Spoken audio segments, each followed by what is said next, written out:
Ketika ISO tertarik ini, ISO coba merancang dulu di tahun 2015 dan dipublikasikan tahun 2016. Biasa ada waktu untuk menyusun tersebut dari TC ya atau Technical Committee-nya, ada waktu, kemudian di 2016 baru publis. Nah, 2016 ini menjadi standar ISO yang kita gunakan semua ya oleh Bapak Ibu sekalian nih. Dan mungkin di Indonesia salah satu standar anti penyuapan yang paling besar digunakan gitu ya. Nah, ini di tahun 2016. Kemudian di tahun 2024 ada amandemen pertama di mana di 2024 itu diminta bahwa kita bukan hanya fokus terhadap sistem manajemen anti penyuapan, tetapi juga harus juga melihat terkait dengan climate change. Nah, ini jadi persyaratan global juga dari kesepakatan-kesepakatan internasional ya bahwa climate change ini menjadi hal yang perlu diperhatikan oleh perusahaan dalam menjalankan bisnisnya. Nah, di 37001 juga diminta nih kita mengidentifikasi kira-kira ada nggak sih penerapan climate change yang akhirnya berdampak terhadap implementasi sistem manajemen anti penyuapan di perusahaan kita gitu ya. Misalkan tiba-tiba ada regulasi baru, ketentuan baru, akhirnya kita harus merubah proses bisnis. Karena berubah proses bisnis tersebut berdampak terhadap aktivitas organisasi, karena aktivitas itu berubah, ada juga akhirnya berdampak kepada potensi penyuapan yang terjadi. Misal seperti itu. Nah, di 2024 diminta hal tersebut dilakukan gitu ya. Dan akhirnya karena tadi baru amandemen, akhirnya di tahun 2025 ini ada ISO yang terbaru yaitu adalah ISO 37001 tahun 2025 yang nantinya akan kita bahas ya Bapak Ibu sekalian terkait dengan terkait dengan beberapa aktivitas ini. Oke, siap. Ini perkembangannya Bapak Ibu sekalian. Jadi ISO 37001 2025 sebenarnya sudah dibahas dari mulai 14 Oktober tahun 2022 gitu ya. Jadi udah dibahasnya udah lama nih. Kalau kita lihat di sini, ini disetujui proyeknya akan ada penyesuaian ISO itu dari 14 Oktober 2022. Kemudian baru masuk ke tim TC ya itu di 21 Oktober 2022. Ya jadi langsung masuk gitu ya. Kemudian berikutnya baru dari TC itu keluarlah CD ya atau committee draft. Jadi ini adalah draft awal dari ISO 37001-nya. Komite draftnya atau CD-nya itu baru keluar di 2 November 2023. Jadi udah mulai ada CD-nya ya, CD ISO ya. Nah, kemudian lanjut berikutnya karena CD-nya sudah diregistrasikan ke DIS atau Draft International Standard, akhirnya dikeluarkan Draft International Standard pada tanggal 14 Agustus tahun 2024. Nah, baru banget tahun lalu DIS-nya keluar gitu ya. Kemudian dari DIS yang keluar baru diusulkan ke FDIS final draft gitu ya. Dan final draft itu akhirnya baru di close, baru di approve pada tanggal 20 Januari 2025. Dan akhirnya baru pada tanggal 28 Februari 2025 dipublish, makanya ada ISO 37001 tahunnya 2025. Bukan 2022 ya, walaupun itu diusulkannya, tapi pada saat dipublishnya baru dijadikan sebagai tahun tahun dari ISO-nya. Begitu. Baik, itu pengenalannya Bapak Ibu. Nanti kalau ada yang ingin tanyakan atau didiskusikan silahkan ya. Jadi ini adalah pengenalannya dulu, biar nanti gambarannya bisa aware juga terkait dengan perubahan ataupun perkembangan yang ada.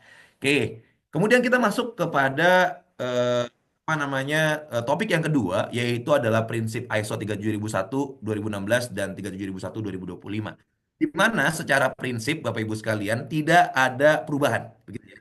Jadi secara prinsip, prinsip yang digunakan masih sama, punya 6 prinsip, mulai dari proporsional prosedur. Tetap fokusnya adalah kita harus menyusun sebuah kebijakan dan prosedur yang bisa mengendalikan resiko penyuapan yang ada, sehingga sesuai dengan kebutuhan organisasi. Makanya proporsional prosedur namanya ya. Jadi Bapak Ibu punya aturan-aturan, ketentuan-ketentuan yang mengatur terkait dengan pencegahan-pencegahan kejadian penyuapan yang ada di organisasi kita. Nah, ini nanti ada nih poin penting, ada poin tambahannya di perubahannya ini.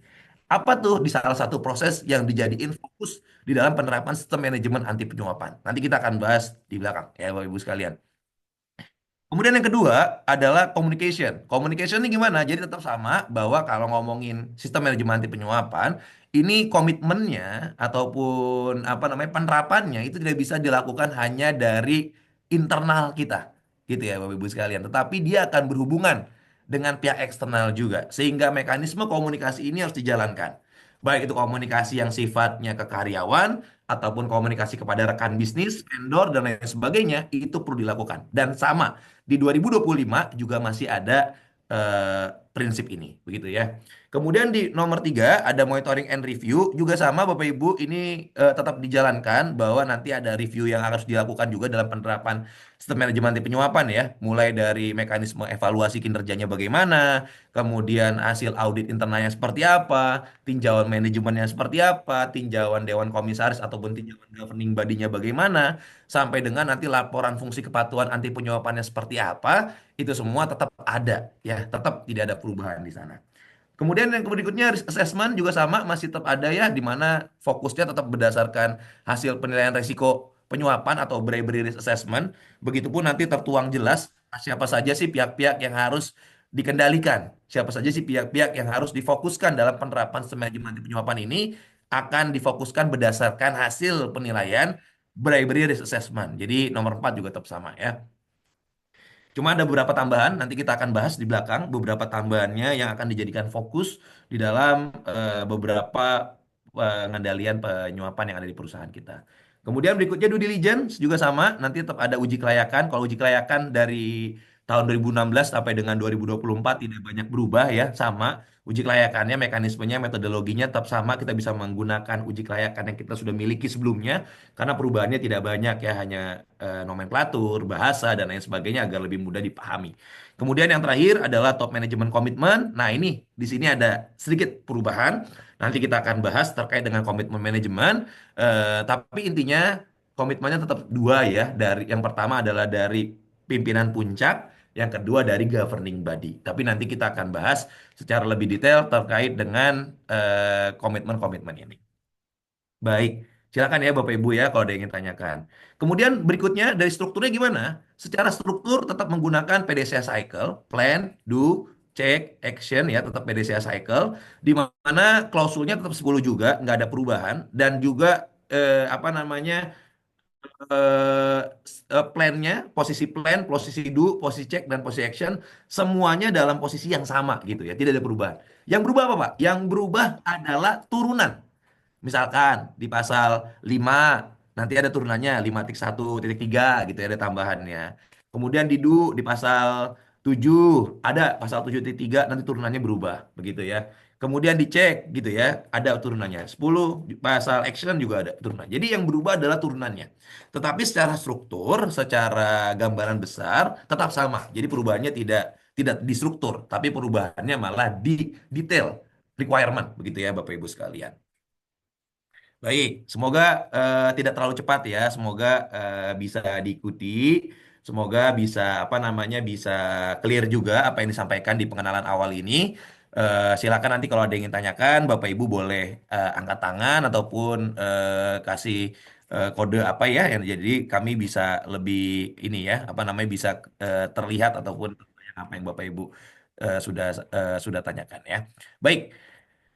Kemudian ini tadi cycle-nya, PDCA cycle-nya tetap sama ya Bapak Ibu ya, tidak ada perubahan karena tadi saya bilang bahwa strukturnya tetap sama ya, jadi tidak ada perubahan di sana. Nah, terus perubahannya apa Pak? Nah, perubahannya ini ada di sini Bapak Ibu, jadi perubahan besarnya yang bisa dilihat itu di pasal 511, 513, pasal 63, pasal 722 gitu ya, dan juga pasal 73, dan beberapa tambahan-tambahan di kalimat-kalimat lain. Jadi memang kalau dilihat secara struktur masih sama, secara prinsip masih sama, memang detail dari persyaratannya yang berbeda. Nah, ini detail dari persyaratannya yang akan kita bahas ya Bapak Ibu sekalian di masing-masing requirement ataupun klausul yang ada.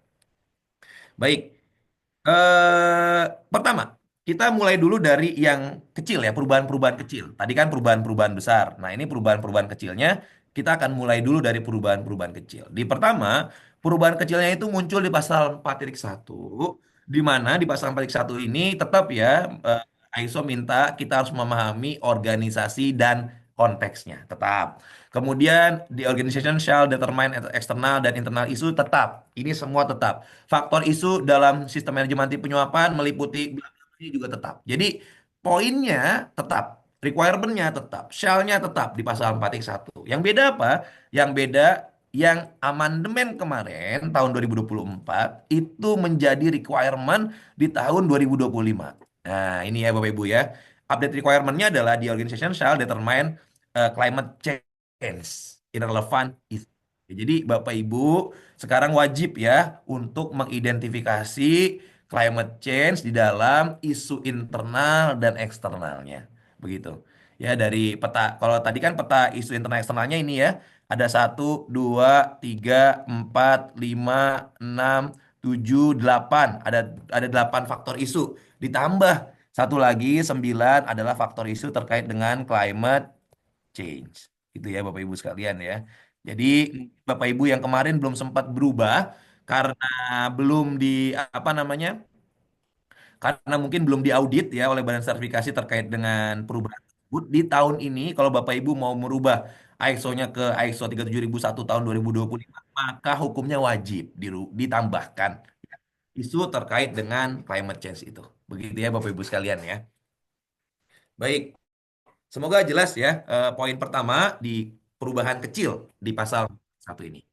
Oke, kemudian berikutnya kita masuk ke poin kedua ya, perubahan kecil juga di pasal 4.2, di mana di sini juga sama, apa namanya, tetap ada memahami kebutuhan dan harapan pihak berkepentingan ya, ataupun kita diminta untuk mengidentifikasi need and expectation dari stakeholder kita, baik itu stakeholder internal ataupun stakeholder eksternal, baik itu pelanggan, pemilik organisasi, karyawan, ya supplier, bank, serikat pekerja, kompetitor, semuanya tetap harus diidentifikasi.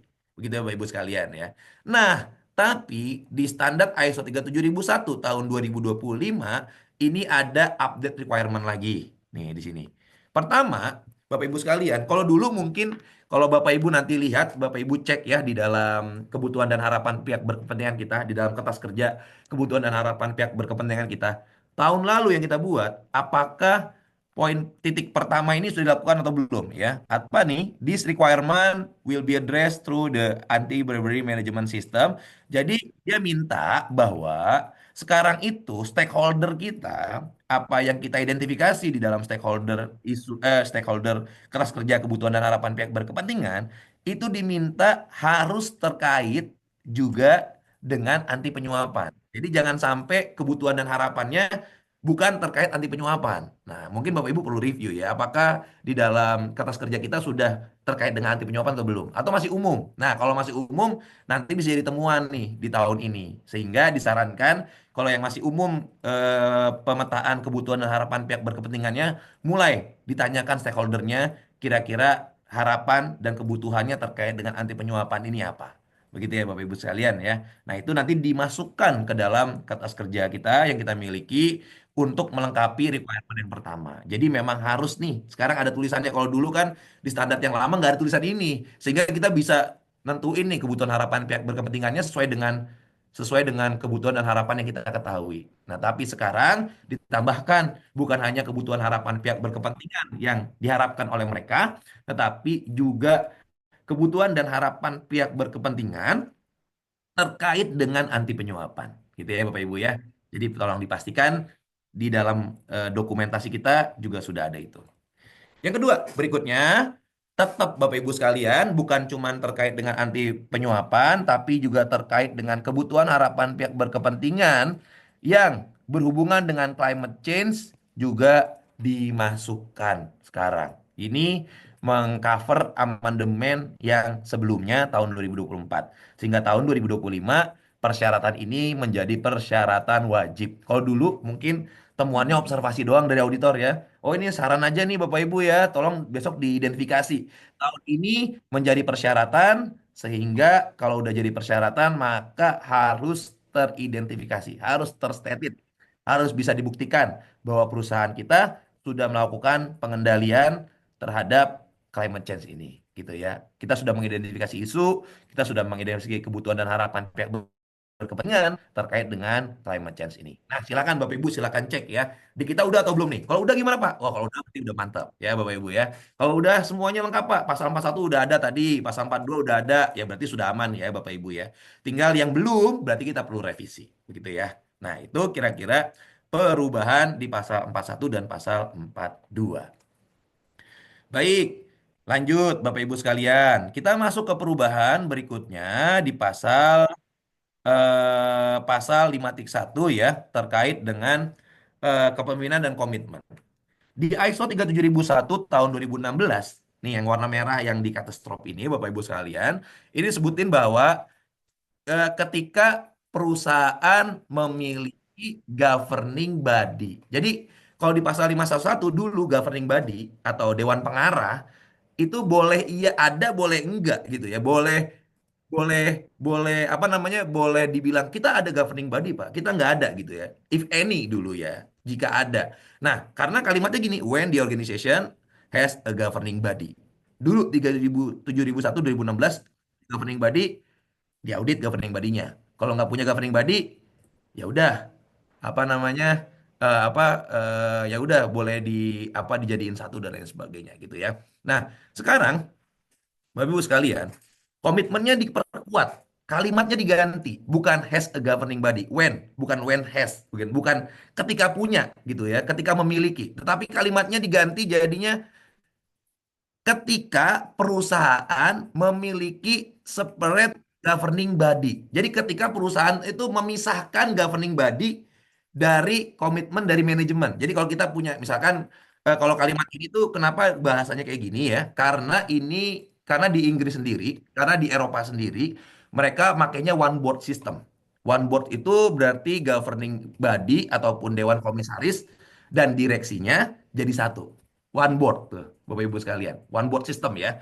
Makanya akhirnya kalimatnya adalah eh, kemarin membingungkan. Jadi if any makanya. Nah, tahun 2025 diganti bahwa perusahaan yang menerapkan ISO 37001 2016 kemarin itu ternyata bukan hanya yang one board system. Tapi di Indonesia yang two board system juga menggunakan sistem manajemen anti penyuapan ini gitu. Di mana di tahun 2016 itu nggak kelihatan tuh. Ini one board dan two boardnya. Dan di sini diperjelas nih bahwa ketika perusahaan menggunakannya enggak one board system alias kayak di Indonesia makanya two board system, maka governing body dan juga direksi itu harus diatur mekanismenya seperti apa. Begitu ya Bapak Ibu ya. Jadi kalau dulu kita mungkin tidak melibatkan governing body seperti komisaris dan lain sebagainya gitu ya. Tapi di sekarang Bapak Ibu bisa melibatkan komisaris governing body karena memang kalau dari ISO ini sifatnya two board system sekarang. Dua-duanya nih. Separate governing body ya, disparate ya. Tapi Pak, pertanyaannya Pak, gimana Pak kalau misalkan kita tidak mau melibatkan apa namanya, tidak mau melibatkan komisaris dan lain sebagainya? Apakah ISO-nya tetap bisa kita jalankan atau bagaimana gitu ya? Di standar ISO dijelasin juga sebenarnya bahwa di 37001 tahun 2025 ini dijelaskan juga bahwa ketika kita tidak mau melibatkan apa namanya tidak mau melibatkan komisaris ataupun dewan komisaris sebagai governing body, maka perusahaan masih boleh melakukan penunjukan governing body ke area yang lain. Yang penting apa? Ada catatannya. Yang penting governing body ini bisa mengawasi kinerja dari top management. Ya, governing body harus bisa mengawasi kinerja dari top management. Boleh nggak komisaris? Boleh nggak komisaris. Tapi itu syaratnya ya. Nah, nanti Bapak Ibu silakan tentukan siapa nih governing body-nya yang bisa mengawasi kinerja top manajemen. Nah, jadi Bapak Ibu juga di top manajemennya siapa? Kalau kita menerapkan ISO-nya nih Bapak Ibu sekalian, satu perusahaan, maka top manajemennya direksi Bapak Ibu sekalian. Ya, kalau satu perusahaan nih menerapkan SMAP, tidak dibatasi lingkup-lingkupnya, maka top manajemennya adalah direktur utama begitu ya. Top manajemennya adalah direktur utama. Nah, terus gimana nih Pak governing body-nya? Memang sebaiknya kalau top manajemennya direktur utama, sebaiknya governing body-nya adalah Dewan Komisaris sebagai pengawas kinerja dari direktur utama. Begitu ya Bapak Ibu sekalian ya, atau kinerja dari direksi. Tapi kalau misalkan Bapak Ibu, Pak, aduh, ternyata kita susah Pak kalau misalkan melibatkan komisaris Pak. Gimana nih Pak? Apakah masih boleh nggak Pak?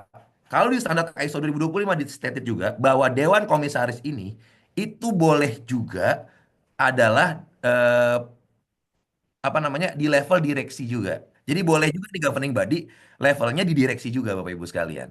Nah, jadi gimana nih? Jadi nanti Bapak Ibu tuh komisarisnya, dewan governing body-nya, sorry, dewan governing body-nya untuk mengawasi kinerja top manajemennya. Misalkan di root, diawasi gimana caranya? Berarti harus dibuat kayak komite, kayak komite yang kita udah miliki, bisa juga ditaruhnya di komite perusahaan ya, yang di sana ada direksi, ada di root juga, ada direksi-direksi lain gitu ya, ada direktur-direktur bidang jadi satu, sehingga itu yang bisa menjadi governing body. Nah, tapi memang di sini yang mau saya titik beratkan adalah bahwa di ISO 37001 tahun 2025, governing body-nya udah tidak boleh dikeluarkan dari requirement. Jadi udah nggak boleh nih dikecualiin. Saya nggak punya governing body, Pak. Jadi 511 udah nggak boleh, Bapak Ibu sekalian. Governing body wajib ada, tinggal nanti governing body sama top management ini diharapkan governing body-nya bisa mengawasi kinerja dari manajemen. Gitu ya, Bapak Ibu sekalian ya. Gambarnya seperti itu. Semoga jelas nih ya Bapak Ibu ya. Tapi nanti kalau ada yang ingin tanyakan, silakan Bapak Ibu sekalian nanti berdiskusi ya. Karena ini mungkin ada perubahan sedikit kalimat di dalam standar, tetapi jadi kewajiban sekarang kalau kita punya governing body. Kalau ada yang lalu kan kalau nggak punya, kan ini when dia as a governing body. Jadi kalau nggak punya gimana Pak? Kalau nggak punya ya berarti nggak diaudit dong Pak gitu ya. Kalau dulu kita bisa alasan kayak gitu. Tapi di tahun ini, tahun 2025 kalau kita mau merubah ke ISO 2025, maka alasan itu nggak bisa lagi kita pakai. Karena di sana sudah sebut, kalau kita punya separate governing body, alias kalau dari bahasa globalnya adalah two board system gitu ya, maka kita harus melibatkan governing body itu. Sebenarnya yang diharapkan ISO begitu ya, Bapak Ibu sekalian.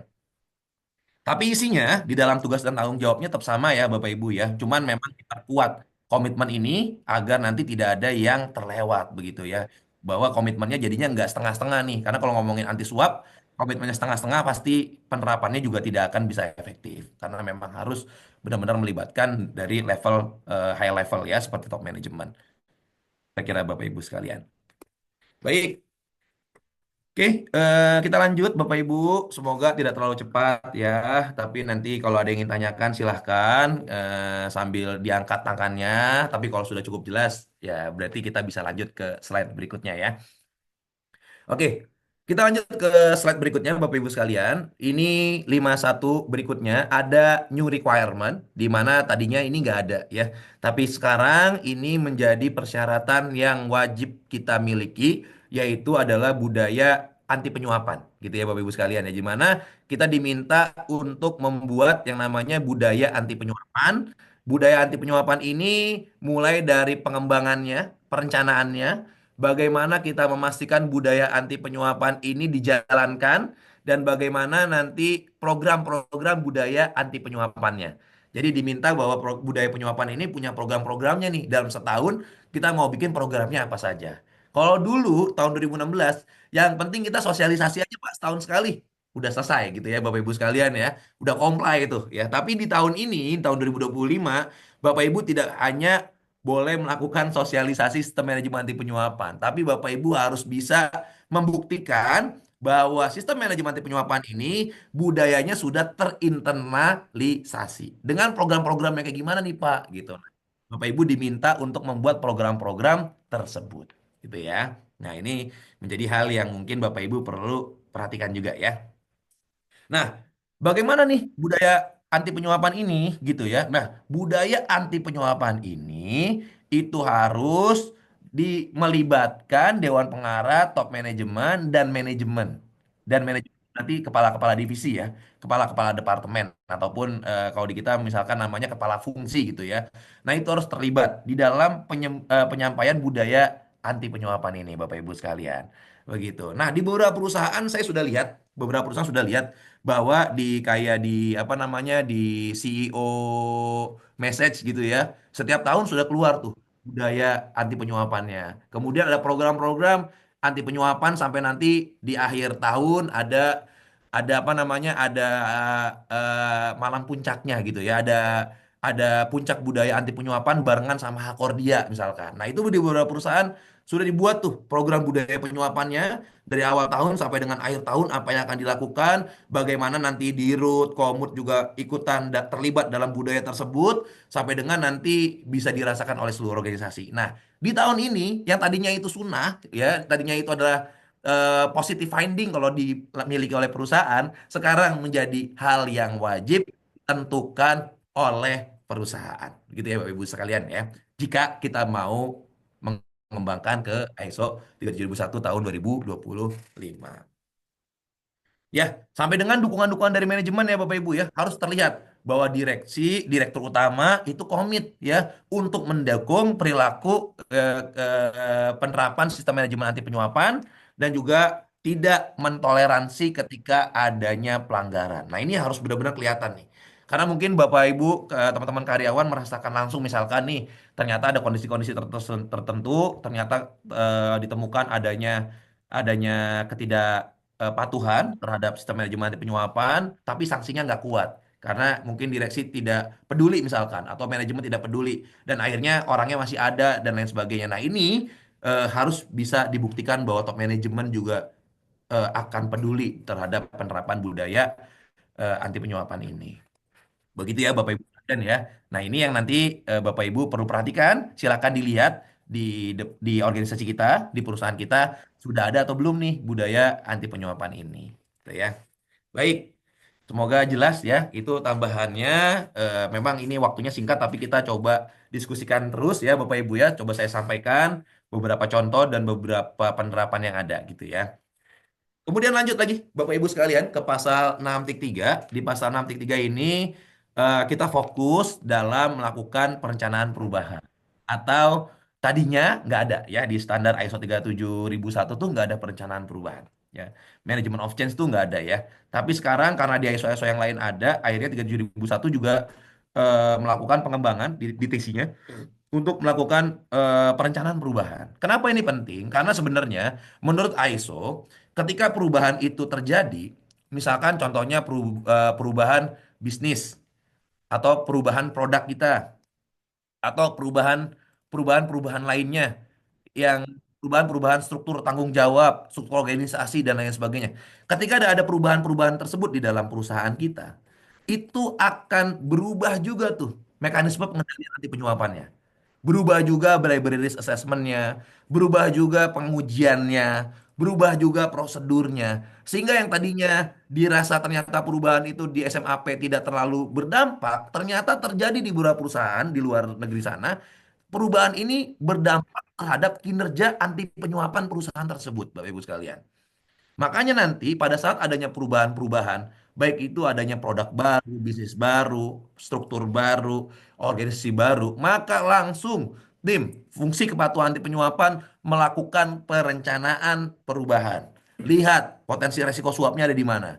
Lihat kira-kira mereka butuh apa. Kira-kira mereka perlu disosialisasikan apa. Kira-kira apa yang bisa mencegah mereka dari potensi-potensi penyuapan.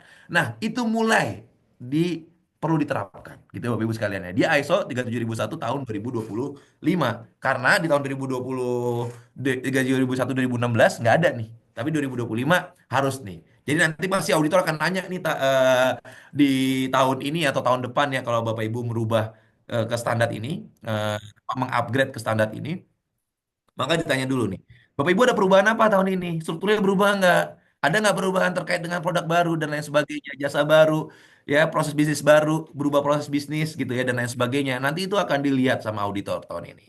Begitu ya. Apakah perubahan-perubahan tersebut sudah dikendalikan belum? Contohnya apa nih? Lihat konsekuensinya. Udah ke peta belum sama kita? Tujuan perubahannya. Kenapa harus berubah? Terpetakan atau enggak? Nah, ini nanti akan dilihat. Integritasnya. Ya, jadi kalau ngomongin perubahan, dilihat juga nih kira-kira perubahan ini berdampak nggak nih sama sistem manajemen anti penyuapan. Kalau berdampak ke sistem manajemen anti penyuapan, maka bagaimana memastikan ketentuan yang kita jalankan ini masih lengkap, masih komprehensif, masih integritas gitu ya. Nah, itu nanti akan dites juga. Makanya nanti ketika ada perubahan, Bapak Ibu harus langsung melakukan penyesuaian terhadap mekanisme ataupun pengendalian anti penyuapan yang ada. Kemudian lihat juga nih ketersediaan sumber dayanya. Gimana nih personilnya? Gimana nih anggarannya? Bagaimana nih fasilitasnya? Sehingga ketika itu semuanya ada, harusnya sistem manajemen anti penyuapannya bisa tidak terganggu. Tapi kalau nggak ada, misalkan anggarannya kurang, sumber dayanya belum dipenuhi kompetensinya, nah potensi suapnya mungkin muncul. Nah ini yang makanya perlu kita identifikasi. Dan yang terakhir, alokasi atau realokasi tanggung jawabnya juga harus jelas. Kewenangannya juga harus jelas. Nah, kan kalau di ISO kan selalu ya, kalau di 37001 kita ada di pasal 533 delegasi kewenangan. Nah, ketika ada perubahan, otomatis delegasi kewenangannya ada potensi berubah nih. Makanya aturan-aturan tersebut harus kita pastikan terupdate gitu ya. Nah, ini jadi requirement baru juga ya di 37001. Walaupun kalau di ISO-ISO yang lain sudah ada ya Bapak Ibu sekalian ya. Tapi karena ini menjadi requirement baru, maka Bapak Ibu silakan cek. Sudah dijalankan atau belum nih mekanisme ini? Kalau belum gimana? Buat aturannya, buat prosedurnya, pengendalian perubahan sistem manajemen anti penyuapan, gitu ya. Atau direvisi pedomannya, pedoman sistem manajemen anti penyuapannya ditambah terkait dengan perencanaan perubahan. Bagaimana kalau misalkan ada perubahan, FKP harus ngapain? Gitu ya, Bapak Ibu sekalian ya.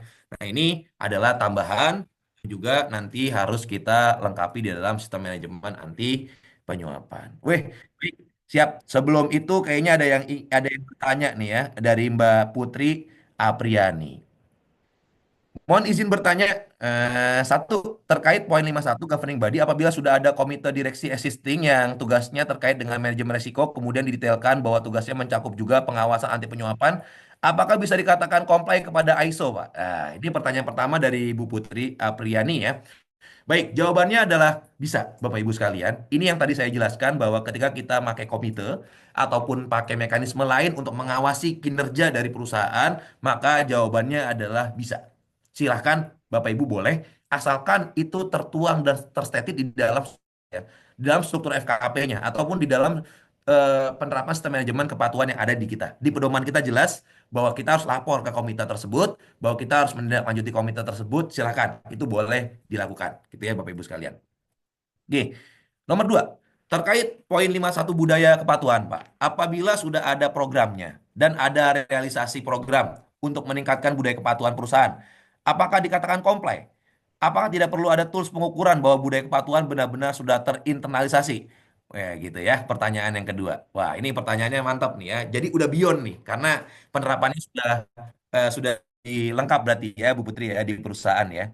Baik, jawabannya Ibu izin untuk pertanyaan nomor dua, ketika kita sudah punya saat ini Bapak Ibu sekalian, karena ini program budayanya ini baru diterapkan di ISO 37001 tahun 2025, saat ini cukup seperti yang Bu Putri sampaikan di kalimat awal. Ketika kita sudah punya programnya, kemudian kita sudah bisa merealisasikan program budayanya, kemudian kita sudah menjalankan itu, sudah bisa ada buktinya, maka sudah bisa dinyatakan comply. Begitu ya. Karena di standar ISO-nya belum ada tuh yang minta mengukur KBI-nya, Key Behavior Index-nya. Belum diminta. Tapi kalau udah ada gimana? Bagus. Jadi itu bisa jadi improvement di kita bahwa kita sudah punya KBI loh Pak, bahwa budaya kepatuhan anti penyuapan ini udah masuk ke dalam KBI kita. Dan saya udah melihat di beberapa perusahaan Ibu sekalian bahwa budaya kepatuhannya sudah diukur melalui KBI, Key Behavior Indicator ya. Nah, ini akan jadi hal yang baik ketika itu kita tambahkan sampai sana. Tapi kalau belum gimana Pak? Kalau belum karena ini adalah penerapan awal, maka di dalam standarnya pun tidak kalau kita harus mengukur KBI itu ataupun budaya kepatuhannya harus diukur belum. Belum. Kalau di ISO yang lain sudah ada ya namanya indikator kepatuhan. Tapi kalau di ISO ini belum. Belum ada indikator budaya anti penyuapan, belum ada. Jadi masih boleh ada programnya, ada komitmennya, direksi terlibat, disosialisasikan, dijalankan, ada buktinya, cukup Bapak Ibu sekalian, baru sampai sana. Oke, kemudian berikutnya ini ya apa namanya ada pertanyaan lagi. Nanti mungkin sisanya saya jawab di belakang ya Bapak Ibu sekalian biar nanti waktunya bisa kita ini kan. Tapi mungkin saya jawab punyanya Bu Putri dulu ya sebentar. Kemudian oh ini udah ya. Jadi udah terjawab ya. Apakah tidak perlu ada tools pengukuran budaya kepatuhan tadi ya jawabannya. Jadi tools budaya kepatuhannya, pengukuran budaya kepatuhannya nanti silahkan ya Bapak Ibu sekalian untuk apa namanya untuk ditetapkan tapi sifatnya masih belum wajib. Yang wajib ada keterlibatan. Ya, saat ini masih. Jadi ibaratnya saat ini tuh masih awareness dan juga masih penerapan yang sifatnya bisa dijalankan. Ayo kita jalanin yuk. Jadi niatnya tuh gaungannya itu komitmennya adalah em, menginternalisasikan. Jadi gaungan komitmennya tuh masih situ nih dari ISO-nya. Jadi mengukurnya belum, ya belum. Tapi kalau udah bisa diukur gimana Pak? Bisa untuk memenuhi pasal 931. Karena 931 tuh minta yang namanya evaluasi kinerja. Nah, evaluasi kinerjanya, boleh nggak Pak? Evaluasi kinerjanya mengukur budaya kepatuhan? Boleh dan bagus sekali. Dan itu akan menjadi hal yang positif untuk perusahaan kita ya. Tapi saat ini gimana Pak? Nah, di standarnya kalau kita buka itu belum sampai sana. Meminta adanya pengukuran indikator budaya kepatuhan. Baik, kita lanjut dulu Bapak Ibu ya. Izin karena waktunya ternyata nggak kerasa sudah jam mau hampir jam 2 ya. Jadi nanti pertanyaannya boleh ditulis di komen dulu, di chat dulu gitu ya. Nanti saya bacakan atau nanti mau langsung juga biar langsung diskusi ngobrol juga boleh ya Bapak Ibu sekalian ya. Nanti mungkin dari Mas Andi yang akan membuka sesi tanya jawabnya ya. Baik, kemudian berikutnya masuk ke pasal 722 yaitu di proses mempekerjakan. Nah, apa bedanya Pak sama ISO 37001 tahun 2016? Sebenarnya proses mempekerjakan ini semuanya mirip Bapak Ibu sekalian. Jadi sama ya terkait dengan beberapa persyaratan-persyaratan yang ada itu sama ya terkait dengan bagaimana kita bisa menerima, bagaimana kita memutasikan, bagaimana kita apa namanya mempromosikan pegawai gitu ya. Bagaimana kita memastikan bahwa proses employment prosesnya atau proses mempekerjakannya itu bisa berjalan sesuai dengan ketentuan sistem manajemen anti penyuapan. Sama nih, poin-poin ini sama. Harus mematuhi kebijakan anti penyuapan, harus memiliki akses informasi, harus punya penegakan sanksi, perlindungan terhadap pelapor, itu semuanya sama. Bedanya apa? Tapi ada tambahan requirement yang tadinya mungkin di beberapa perusahaan ini udah ada juga. Tapi di beberapa perusahaan belum ada nih Bapak Ibu sekalian. Yaitu adalah tambahan requirement bahwa kita harus punya mekanisme pengendalian benturan kepentingan. Nah, jadi prosedur-prosedur benturan kepentingannya nanti akan diaudit tahun ini ya. Apakah pegawai itu sudah tahu belum benturan kepentingan, mekanismenya gimana, gitu ya. Aturannya seperti apa? Kalau menghadapi benturan kepentingan harus bagaimana, gitu ya. Kalau dulu kan kita belum belum terstated secara jelas tuh ya, secara di ISO-nya. Nah, sekarang pedoman benturan kepentingannya harus bisa dipahami oleh karyawan. Karena ini banyak temuan juga di beberapa perusahaan, makanya ISO mengangkat ini juga ya. Karena pada saat ditanya, misalkan Bapak Ibu sekalian, bagaimana cara mengendalikan benturan kepentingan, maka beberapa karyawan tidak bisa menjelaskannya. Gitu ya. Padahal di perusahaan sudah ada tuh misalkan pedoman benturan kepentingan. Jika memutuskan ini bla bla bla bla ternyata adalah keluarga dan lain sebagainya, maka karyawan wajib membuat deklarasi benturan kepentingan. Jadi di pedoman ini misalkan udah ada tuh. Aturan itu udah ada. Tetapi ternyata karyawan tidak memahami hal tersebut. Sehingga saat ini di ISO 37001 tahun 2025 kita diminta untuk menetapkan mekanisme pengendalian benturan kepentingan dan mensosialisasikan mekanisme pengendalian benturan kepentingan kepada seluruh pegawai. Gitu ya Bapak Ibu sekalian ya. Baik, siap. Begitu ya Bapak Ibu sekalian ya. Semoga jelas ya. Jadi ada tambahannya, kalimat tambahannya di sini ya, update requirement. Saya tambahin nama kalimatnya update requirement karena requirement yang lamanya sama, cuma ada update nih. Kita harus punya pengendalian benturan kepentingan. Jadi Bapak Ibu yang belum punya mekanisme pengendalian benturan kepentingan, tahun ini kalau mau di-upgrade ke 37001 2025, maka persiapkanlah mekanismenya pengendalian benturan kepentingan tersebut. Gitu ya Bapak Ibu sekalian ya. Baik, semoga jelas ya. Kemudian di pasal 73, apa nih yang baru Bapak Ibu sekalian? Di pasal 73, kalau dulu kan cuma begini doang ya, yaitu adanya kesadaran dan pelatihan. Udah, begitu ya. Nah, di tahun 2025 ini dipecah-pecah jadi tiga Bapak Ibu sekalian. Nah, jadi ada tiga. Satu adalah kesadaran dan pelatihan ini harus dilakukan untuk apa? Untuk pegawai dalam bentuk awareness. Nah, jadi kalau dulu kan kita cuma sosialisasi doang ya Bapak Ibu ya ke pegawai ya. Ada program sosialisasi cukup. Sekarang ditambahin nih yang baru ada dua nih. Nih yang baru ada dua. Satu, dua. Ya.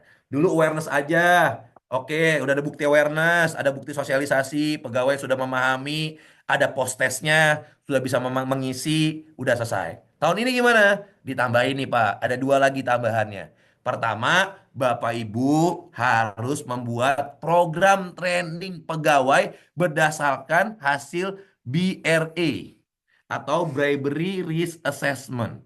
Jadi Bapak Ibu diminta nih training-training pegawai itu nggak boleh umum-umum aja. Kalau ngomong ke investasi, maka sosialisasi anti penyuapannya harus terkait dengan investasi juga. Kalau ngomongin terkait dengan pengadaan, maka nanti dipastiin nih. Kalau misalkan area pengadaan beresikonya di mana, mekanisme seperti apa. Bapak Ibu diminta untuk membuat training yang juga isinya berdasarkan hasil BRE di area-area yang beresiko. Kalau ini yang umum nih ya Bapak Ibu ya, ini area umum nih, semuanya dapet. Ya, semuanya dapat. Tapi dari hasil Bribery Risk Assessment, ternyata ada area-area berisiko. Ternyata ya, misalkan di perusahaan kita area berisikonya ada 5, ada 4, ada 3. Maka karyawan yang ada di area berisiko harus mendapatkan pelatihan yang lebih spesifik. Gitu. Sampai dengan apa nih? Sampai dengan tahu nih, kiris bribery indikator. Oh, bayangin Bapak Ibu sekalian. Ada yang namanya kiris bribery indikator. Makanya Bapak Ibu diminta nih untuk punya bribery-nya, risk assessment-nya, kemudian sosialisasi bribery risk assessment-nya ke area yang beresiko, dan area yang beresiko harus tahu apa sih target kriris bribery indikatornya di area kita. Nah, sampai dengan itu Bapak Ibu. Beda ya. Jadi kalau dulu cuma satu, sekarang lebih spesifik. Karena mungkin ISO melihat bahwa kemarin sosialisasinya cuma sekali dalam setahun, udah comply gitu ya. Sosialisasi dalam setahun udah selesai. Tapi tahun ini nggak bisa kayak gitu. Karena area-area beresiko ini kadang-kadang memang beneran kejadian. Karena beneran kejadian, katanya udah disosialisasiin gitu ya. Tapi ternyata sosialisasi kurang efektif. Makanya sekarang diminta ada training pegawai yang isinya lebih lengkap. Baik itu nanti ngomongin kebijakan dan prosedur di area tersebut, dampak anti penyuapannya, potensi anti penyuapan di area tersebut, ya, kemudian gimana cara dia merespon, sampai dengan dia harus tahu kiris bribery indikatornya, harus ditentukan nih berarti kiris bribery indikatornya ya. Kemudian mereka juga harus tahu terkait dengan bagaimana mereka harus mendapatkan ketersediaan training di perusahaan. Jadi biar mereka bisa lebih paham, bisa lebih aware bagaimana nih dia harus bagaimana dia bisa mendapatkan pelatihan tersebut. Nah, ini tambahan yang baru ya. Berat nggak? Ya, nggak terlalu berat, tapi ada lah ya beberapa tambahannya begitu Bapak Ibu sekalian ya. Nah, ini yang tambahan pertama. Kemudian tambahan kedua, sama Bapak Ibu sekalian, selain pegawai sekarang rekan bisnis. Rekan bisnis itu bisa vendor, bisa customer, bisa apa lagi? Bisa mitra, bisa konsultan, bisa yang mana aja ya Bapak Ibu ya. Semuanya rekan bisnis. Ketika rekan bisnis itu bekerja di area yang beresiko, ya, atau dari hasil penilaian bribery risk assessment dia beresiko, maka Bapak Ibu harus juga menetapkan kebutuhan trainingnya. Ya, Bapak Ibu harus tentuin juga tuh trendingnya. Kalau kemarin kan kita sosialisasinya umum aja ya. Sosialisasi sistem manajemen anti penyuapan. PT A, B, C, D, E, F, G berkomitmen untuk ini dan lain sebagainya. Tidak melakukan ini, tidak melakukan itu dan lain sebagainya. Bla bla bla bla bla, kirim email gitu ya. Sekarang kalau seluruh vendor boleh pakai itu. Tapi kalau vendornya di area yang beresiko, maka vendor di area beresiko ataupun rekan bisnis di area beresiko, customer, vendor, apalagi itu mitra yang berada beresiko, maka dia harus punya pelatihan tambahan. Begitu, Bapak Ibu sekalian. Pelatihan tambahannya di mana? Pelatihan tambahannya itu nanti Bapak Ibu tentukan karena di ISO-nya silahkan tentukan sesuai dengan kebutuhan. Nggak ada, nggak ada apa namanya, tidak ada acuan di standarnya. Harus apa yang disosialisasikan.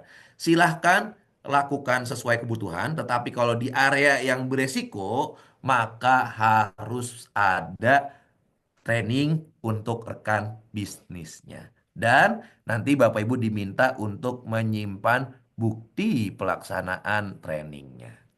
Begitu ya Bapak Ibu ya. Jadi ini yang mungkin salah satu yang mungkin beratnya, bebannya lumayan nih. Bebannya lumayan. Jadi Bapak Ibu nanti perlu melakukan penyesuaian terhadap mekanisme ini. Pak, kalau saya udah ada gimana? Luar biasa ya kalau sudah ada ya. Pak, saya udah lengkap Pak. Ini mah udah lewat saya. Berarti Bapak Ibu udah langsung bisa nih berubah ke ISO 37301 3071 tahun 2025. Begitu ya Bapak Ibu sekalian ya. Baik. Semoga jelas Bapak Ibu sekalian ya penjelasan-penjelasan sederhana ini di waktu yang ini. Kita lanjut lagi Bapak Ibu, penjelasan pasal berikutnya yaitu adalah pasal 8.4. Di pasal 8.4 ini ada yang namanya pengendalian non keuangan. Sama ya, kita miliki ya pengendalian non keuangan. Dulu nih ISO yang lama itu kita minta pengendalian non keuangan itu mengatur terkait dengan pengadaan, operasional, sales, human capital, hukum, komersial, legal. Nah, di ISO 37001 tahun 2025 diminta juga kalau Bapak Ibu punya divisi, punya bagian, punya fungsi yang melaksanakan merger dan akuisisi, maka fungsi merger dan akuisisinya juga termasuk area yang harus dikendalikan. Nah, gitu ya Bapak Ibu ya. Kalau kita punya divisi fungsi merger and akuisisi, maka fungsi merger dan akuisisi juga dianggap area yang harus dikendalikan. Gitu. Kenapa Pak? Ya karena kita tahu sendiri ya Bapak Ibu sekalian ya, kondisi-kondisinya sudah mulai dilihat di beberapa berita, kejadian-kejadian merger akuisisi, Bapak Ibu juga sudah lihat ya di beberapa berita penting kali ini itu terjadi kondisi-kondisi tersebut, ada perusahaan-perusahaan yang dibuat tetapi ternyata terjadi kejadian korupsi dan lain sebagainya, maka ISO pun melihat hal tersebut. Dari hal tersebut, maka merger dan akuisisi pun menjadi hal yang perlu Bapak Ibu identifikasi potensi resikonya. Begitu Bapak Ibu sekalian ya. Selesai ya. Semoga ini jelas ya. Jadi kalau 84 penambahannya di situ aja. Sisanya nggak ada tambahan lagi ya Bapak Ibu sekalian. Sisanya sama, penambahannya hanya di situ. Oke, Bapak Ibu. Kemudian di internal audit apa tambahannya? Di internal audit ada tambahannya juga. Ini pasal terakhir tambahan Bapak Ibu ya. Yaitu adalah di pasal 9.2. Ada tambahan juga di pasal 9.2. Bahwa di pasal 9.2 ini itu ada tambahan terkait dengan program audit yang kita buat. Program audit yang kita buat Bapak Ibu. Kan biasa kita buat program audit ya atau jadwal audit atau kriteria audit gitu ya. Kita buat itu ya. Nah, ketika kita buat program audit, jadwal kereta audit tahun 2020, 2016 tidak ada aturannya. Program audit itu harus bagaimana dan lain sebagainya. Di tahun 7001 tahun 2025 ini diminta bahwa program audit yang kita buat harus ya consider beberapa area yang jadi concern Bapak Ibu. Jadi area-area yang jadi concern di temuan audit tahun lalu itu harus menjadi fokus juga, fokus inti dalam program audit. Nah, jadi beda ya kalau tahun lalu kan ya udah ada program audit, semua divisi kena audit gitu ya. Tahun ini nggak bisa kayak gitu. Divisi yang tahun lalu punya apa namanya alarm di temuan auditnya, banyak temuan auditnya, di tahun ini harus menjadi fokus juga ditambah dengan divisi lain gitu. Kalau tahun lalu kan ya udah semua divisi aja. Tahun ini nggak bisa kayak gitu. Kita harus punya area-area yang jadi concern menjadi lingkup audit yang lebih di gitu. Jadi ya, Bapak Ibu ya.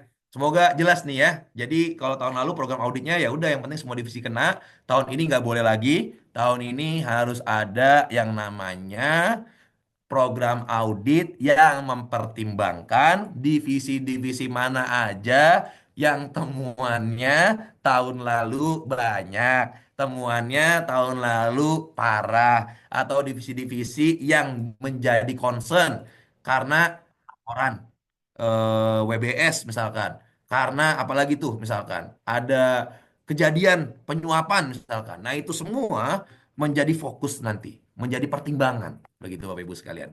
Jadi konsiderasi gitu ya. Nah, itu yang perlu Bapak Ibu lakukan ya. Gitu kira-kira. Baik, demikian Bapak Ibu, semoga jelas ya apa yang disampaikan. Kayaknya cek kolom chat udah banyak nih ya. Nanti kita akan jawab ya satu persatu. Semoga kita bisa apa namanya bisa menjawab secara jelas ya terkait dengan pertanyaan-pertanyaan Bapak Ibu sekalian. Tapi materi yang ini terkait dengan perubahan kurang lebih seperti itu Bapak Ibu. Yang kami baca dan juga yang kami lihat ya, ini perubahannya seperti itu. Yang lain gimana Pak? Yang lain ada beberapa perubahan, tapi perubahannya sifatnya cuma nomenklatur. perubahannya sifatnya hanya eh, perubahan kalimat biar lebih jelas gitu ya, sehingga tidak ada perubahan penting yang perlu Bapak Ibu concernkan. Nah, perubahan penting yang perlu Bapak Ibu concernkan adalah perubahan-perubahan yang tadi yang kami sampaikan. Gitu ya Bapak Ibu sekalian ya. Baik, kalau begitu kita oke, kalau begitu kita akan membuka tanya jawab. Mungkin Mas Andi boleh dibacakan yang mana dulu yang mau dijawab, kemudian beberapa pertanyaan. Setelah nanti kita akan jawab biar nanti bisa lebih rapi ya Bapak Ibu sekalian ya. Baik, silakan mungkin Mas Andi kalau ada yang ingin disampaikan dulu. Baik, terima kasih banyak Mas Arief atas pemaparannya. Ternyata perubahannya juga cukup banyak ya Mas Arief ya. Perubahan dan juga banyak update ya Bapak dan Ibu. Dari tahun 2000 dari versi 2016 ke versi tahun 2025. Harapannya ya dari adanya webinar di siang hari ini Bapak dan Ibu bisa menambah wawasan ya Bapak dan Ibu, terutama untuk di standarisasi ISO 37001 di masing-masing organisasi. Baik, kita langsung masuk ke pertanyaan ya Bapak dan Ibu. Karena sebelumnya sudah dengan Ibu Putri, kita lanjut ke Pak Anggi Putra dari Jamkrindo. Beliau bertanya terkait SNI ISO ini apakah sudah ada terjemahannya dan kapan ISO 37001 versi 2025 wajib diberlakukan dan apakah terdapat sanksi terhadap implementasi ISO 37001 versi 2025. Mungkin itu dulu Mas Arief, nanti setelahnya kita akan lanjut lagi pertanyaan ke peserta yang lain. Baik, Pak Anggi Putra ya. Salam kenal Pak Anggi. Baik, saya akan coba menjawab terkait dengan ISO 37001 tahun 2025 ini. Pertama, sudah ada SNI-nya atau belum? Jawabannya belum Bapak Ibu, karena baru banget fresh form di open. Jadi benar-benar baru keluar di tanggal 28 Februari kemarin dan langsung kita bedah. Dan setelah kita bedah, langsung kita ini kan ya, langsung kita webinarkan biar Bapak Ibu bisa mempersiapkan. Ini jadi kayak ibaratnya ini kisi-kisi Bapak Ibu ya. Tetapi nanti dari SNI-nya belum ada, mungkin baru keluar di tahun depan. Biasanya dari BSN akan mengeluarkannya di tahun depan atau di akhir tahun ya. Mungkin nanti akan ada versi yang terbaru. Nanti ada teman-teman BSN juga kalau nggak salah ikut di sini. Mungkin nanti kalau ada tambahan dari teman-teman BSN boleh juga ya. Jadi nanti boleh disampaikan juga kalau memang ada hal-hal yang mau disampaikan begitu. Nah, kemudian berikutnya, kapan ISO 37001-2005 wajib diberlakukan dan apakah terdapat sanksi terhadap implementasi 37001 tahun 2025? Oke, kapannya nanti menjadi pembahasan di slide berikutnya, Bapak Ibu sekalian ya. Tapi apakah akan ada sanksi? Jawabannya enggak, Bapak Ibu. Jadi kalau sanksi enggak ada, jadi karena sifatnya ISO ini kan ini ya, apa namanya, voluntary. Jadi pastinya dalam penerapannya Bapak Ibu boleh boleh ini ya apa namanya boleh lakukan upgrade, boleh juga enggak begitu. Jadi tapi kapan nih terakhirnya boleh enggak upgrade gitu ya, boleh enggak upgrade tahun 2016. Kapan terakhirnya Pak? Terakhirnya nanti kita bahas belakangan ya. Tapi kebetulan kemungkinan kalau untuk sanksi tidak ada sanksi Bapak Ibu, cuman paling sanksinya kalau sudah melewati waktu yang ditetapkan oleh Badan Akreditasi atau Komite Akreditasi Nasional ataupun oleh badan standarisasi sudah ditetapkan, tapi kita belum lakukan, maka nanti paling sanksinya adalah sudah tidak berlaku lagi 37.001 tahun 2016-nya. Cuma itu doang. Tapi tidak ada sanksi yang sifatnya besar ya. Tapi kalau kapan-kapannya nanti kita coba bahas bersama di masa transisi ini, Bapak Ibu sekalian. Baik, begitu mungkin kira-kira Anggi, kalau misalkan ada yang kurang jelas boleh ditanyakan di berikutnya ya, silakan. Baik, terima kasih Mas Arief atas jawabannya. Mungkin dari Pak Anggi ada tanggapan? Ya, selamat siang. Sebelumnya saya mohon izin, saya Anggi Putra dari Jambindo. Kebetulan juga perusahaan kami sudah menerapkan ISO 37001 dari tahun 2016 itu, versi 2016 maksud saya, itu dari tahun 2020 pertama kali. Ya memang karena waktu itu kan diwajibkan ya, setiap perusahaan BUMN untuk mengimplementasikan dan menerapkan SMP. Jadi terkait dengan memang sanksi di sini tadi memang eh, menurut hemat saya karena memang ini sifatnya ISO, ISO itu kan standar internasional di mana juga perusahaan-perusahaan yang terlibat di dalam pengelolaan di Indonesia juga dia juga mengikuti dari standar dari ISO tersebut yang dengan label dari SNI pastinya ya, Sistem Nasional Indonesia. Tapi memang sifatnya memang lebih ke komplain atau tidaknya ya perusahaan itu untuk menindaklanjuti dan mengimplementasikan dari klausul-klausul yang terdapat di setiap SNI ISO itu. Kira-kira itu saja. Mungkin tadi ada satu lagi pertanyaan saya ya, yang terkait dengan poin berikutnya atau terkait dengan benturan kepentingan. Jadi memang di perusahaan kami itu sudah ada peraturan tersendiri terkait dengan benturan kepentingan. Tapi memang tidak secara khusus untuk SMAP, melainkan untuk satu siklus perusahaan secara keseluruhan. Baik itu kalau dilihat-lihat klausulnya memang ada terkait dengan kepatuhan terhadap pencegahan dari fraud yang merupakan bagian dari yang merupakan pintu dari ABMS itu kan fraud ya di atasnya ya. Jadi memang seperti itu dan apakah itu memang cukup, Pak? Ataukah memang harus jadi kita sebelumnya juga memang sudah ada peraturan tersendiri terkait dengan SMAP. Ya, untuk keberlakuan di internal kan kita harus ada yang namanya peraturan internal ya Pak ya, yang menurunkan dari SNI ISO ini. Nah, apakah benturan kepentingan tersendiri di sini harus berdiri sendiri, ataukah memang karena kita sudah punya sebelumnya, itu bisa sudah dikatakan cukup tanpa harus dimasukkan di dalam tools-tools dalam SMAP. Kira-kira itu sih pertanyaan saya yang satunya lagi. Karena Siap. memang kalau benturan kepentingan di sini sendiri nggak main-main ya Pak ya. Ini cukup-cukup beresiko juga ini kalau memang tidak ada toolsnya terkait dengan benturan kepentingan. Kira-kira itu Pak. Terima kasih banyak sebelumnya. Siap, siap. Terima kasih Panggi izin menjawab Panggi terkait dengan tadi ya, terkait dengan pengendalian benturan kepentingan. Apakah harus jadi satu atau boleh terpisah? Jawabannya boleh terpisah, Pak. Jadi kalau kita sudah punya pedoman benturan kepentingan yang di dalam ruang lingkup pengendalian benturan kepentingan, salah satunya adalah terkait dengan anti penyuapan, ya terkait dengan anti penyuapan atau tadi fraud ya, maka sudah bisa dipakai pedoman tersebut, Pak, sebagai pengendalian benturan kepentingan. Ya, tapi biar nanti dia selaras dengan pedoman sistem manajemen anti penyuapan kan, nanti kan di pedoman sistem manajemen penyuapan kan ada ini Pak, kayak ada apa namanya pembahasan kayak poin terkait dengan bagaimana Jamkrindo misalkan ya menerapkan pedoman benturan kepentingan gitu ya. Nah, maka dari itu pedoman anti penyuapannya direvisi dikit aja Pak untuk nanti merefer tuh pedoman yang kita berlakukan saat ini. Begitu. Tapi kita nggak perlu bikin pedoman benturan kepentingan yang berbeda. Karena pedoman benturan kepentingannya cukup dengan yang tadi sudah disampaikan oleh Pak Anggi sih. Harusnya sudah bisa dipakai gitu, Pak. Yang penting tersosialisasikan juga ke karyawan bahwa kalau ada benturan kepentingannya terkait dengan suap menyuap juga sama loh ya masuknya ke pedoman benturan kepentingan kita gitu. Nah, itu mungkin yang tinggal diperkuat Pak terkait dengan penerapan itunya Pak. Begitu kira-kira Pak Anggi, semoga bisa menjawab pertanyaan yang kedua.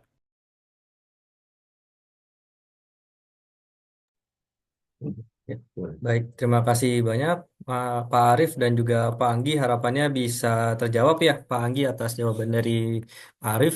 Mungkin berikutnya kita ke pertanyaan selanjutnya. Ini ada salah satu juga pertanyaan yang sangat menarik ya Pak Arif. Beliau dengan atas nama Pak Sanuri, beliau bertanya terkait governing body. Implementasi ISO ini di kami hanya baru level divisi top manajemen, kepala divisi, sedangkan dewan pengarahnya, pejabat di atasnya. Apakah sudah dibilang comply? Mungkin boleh dibantu Pak Arif untuk jawabannya. Baik, izin Pak Sanuri. Jadi top manajemennya adalah tadi ya Pak ya, terkait dengan ini ya, terkait dengan divisi yang top manajemennya kepala divisinya gitu ya. Nah, apakah comply? Jadi jawabannya gini Pak, tergantung lingkupnya Pak. Jadi kalau lingkupnya adalah lingkup penerapannya adalah kita batasi ya. Oh, kita misalkan perusahaannya besar sekali, divisinya ada 77 divisi. Kemudian dalam sistem manajemen anti penyuapan yang disertifikasikan itu hanya di beberapa divisi sebagai pilot project gitu ya. Maka nanti yang menjadi top manajemennya memang adalah pimpinan yang bisa mengawasi kinerja dari divisi ataupun bagian yang disertifikasikan. Kalau kita batasi lingkupnya ya. Nah, jadi kalau kita batasi, pastinya misalkan kita cuma sertifikasi di divisi ini doang, Pak, gitu ya. Maka top manajemennya kepala divisi diawasi oleh direksi ataupun manajemen di atasnya. Itu boleh, Pak. Kalau kita lingkupnya hanya di beberapa divisi. Tapi kalau lingkup kita di satu perusahaan, nah itu yang governing body-nya harus ada gitu Bapak Ibu sekalian. Nah ini mungkin menyambung nih dari Pak Danis ya yang terkait dengan manajemen puncak nih tadi. Kalau misalkan jadi satu gimana Pak manajemen puncaknya sama governing body-nya? Kalau di ISO sih sebenarnya di notes-nya itu masih boleh Pak. Jadi di notes-nya itu masih boleh kalau kita mau pakai mekanismenya one board tadi. Jadi kayak ibaratnya kayak one board gitu ya. Jadi one board itu masih boleh Pak. Jadi karena boleh asalkan fungsi governing body-nya nggak hilang.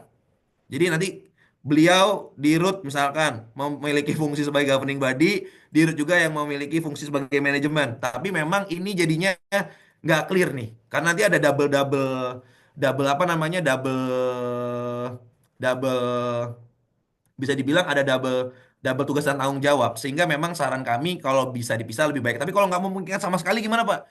Kalau nggak memungkinkan sama sekali dari ISO-nya masih diperkenankan tapi governing body-nya tetap harus terstated bahwa kita punya governing body, governing body-nya tugasnya begini, kemudian top manajemen tugasnya seperti ini, siapa governing body siapa manajemennya, nah itu yang perlu kita lihat dari tugas dan tanggung jawab yang ada agar nanti tidak tidak ada yang tugas dan tanggung jawabnya saling beririsan atau saling berbenturan gitu ya. Kalau bisa di satu divisi boleh nggak? Di satu perusahaan boleh nggak? Boleh, asalkan memang kalau di one board kan memang governing body sama kalau di one board sendiri memang sistemnya governing body sama top management jadi satu, tapi dia orang yang berbeda, tapi di posisi yang sama gitu ya, di mana pemilik usaha sama manajemen itu di satu posisi yang sama.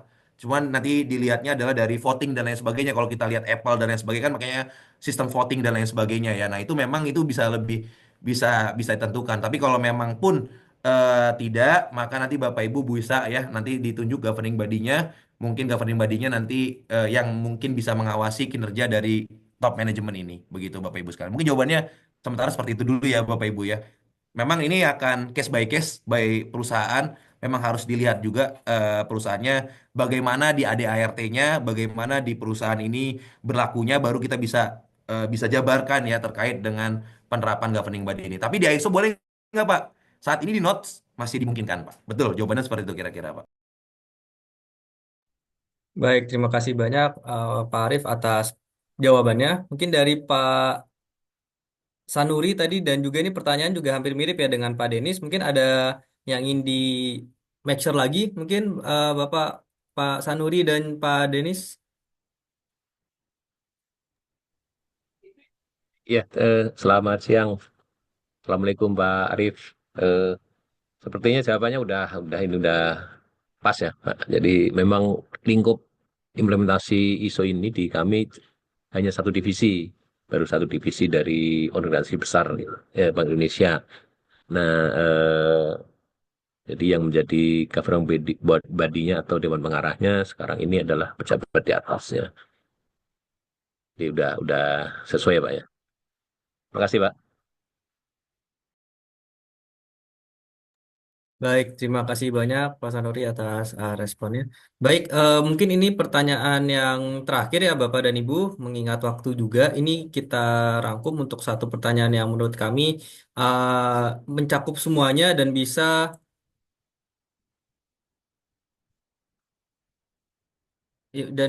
mungkin bisa menjawab hampir semua jawab apa namanya pertanyaan-pertanyaan dari Bapak dan Ibu semua. Baik, ini ada satu yang menurut kami menarik. Ini beliau bertanya apakah penerapan ISO 37001-2025 bisa diintegrasikan dengan ISO lain seperti ISO 9001 dan juga ISO 27001, termasuk pedoman dan kebijakannya apakah bisa digabungkan pada dokumen yang sama. Karena ini di sini pertanyaan juga banyak menanyakan terkait dokumentasi nih Pak Arif seperti itu. Mungkin boleh dibantu jawab, Pak Arif.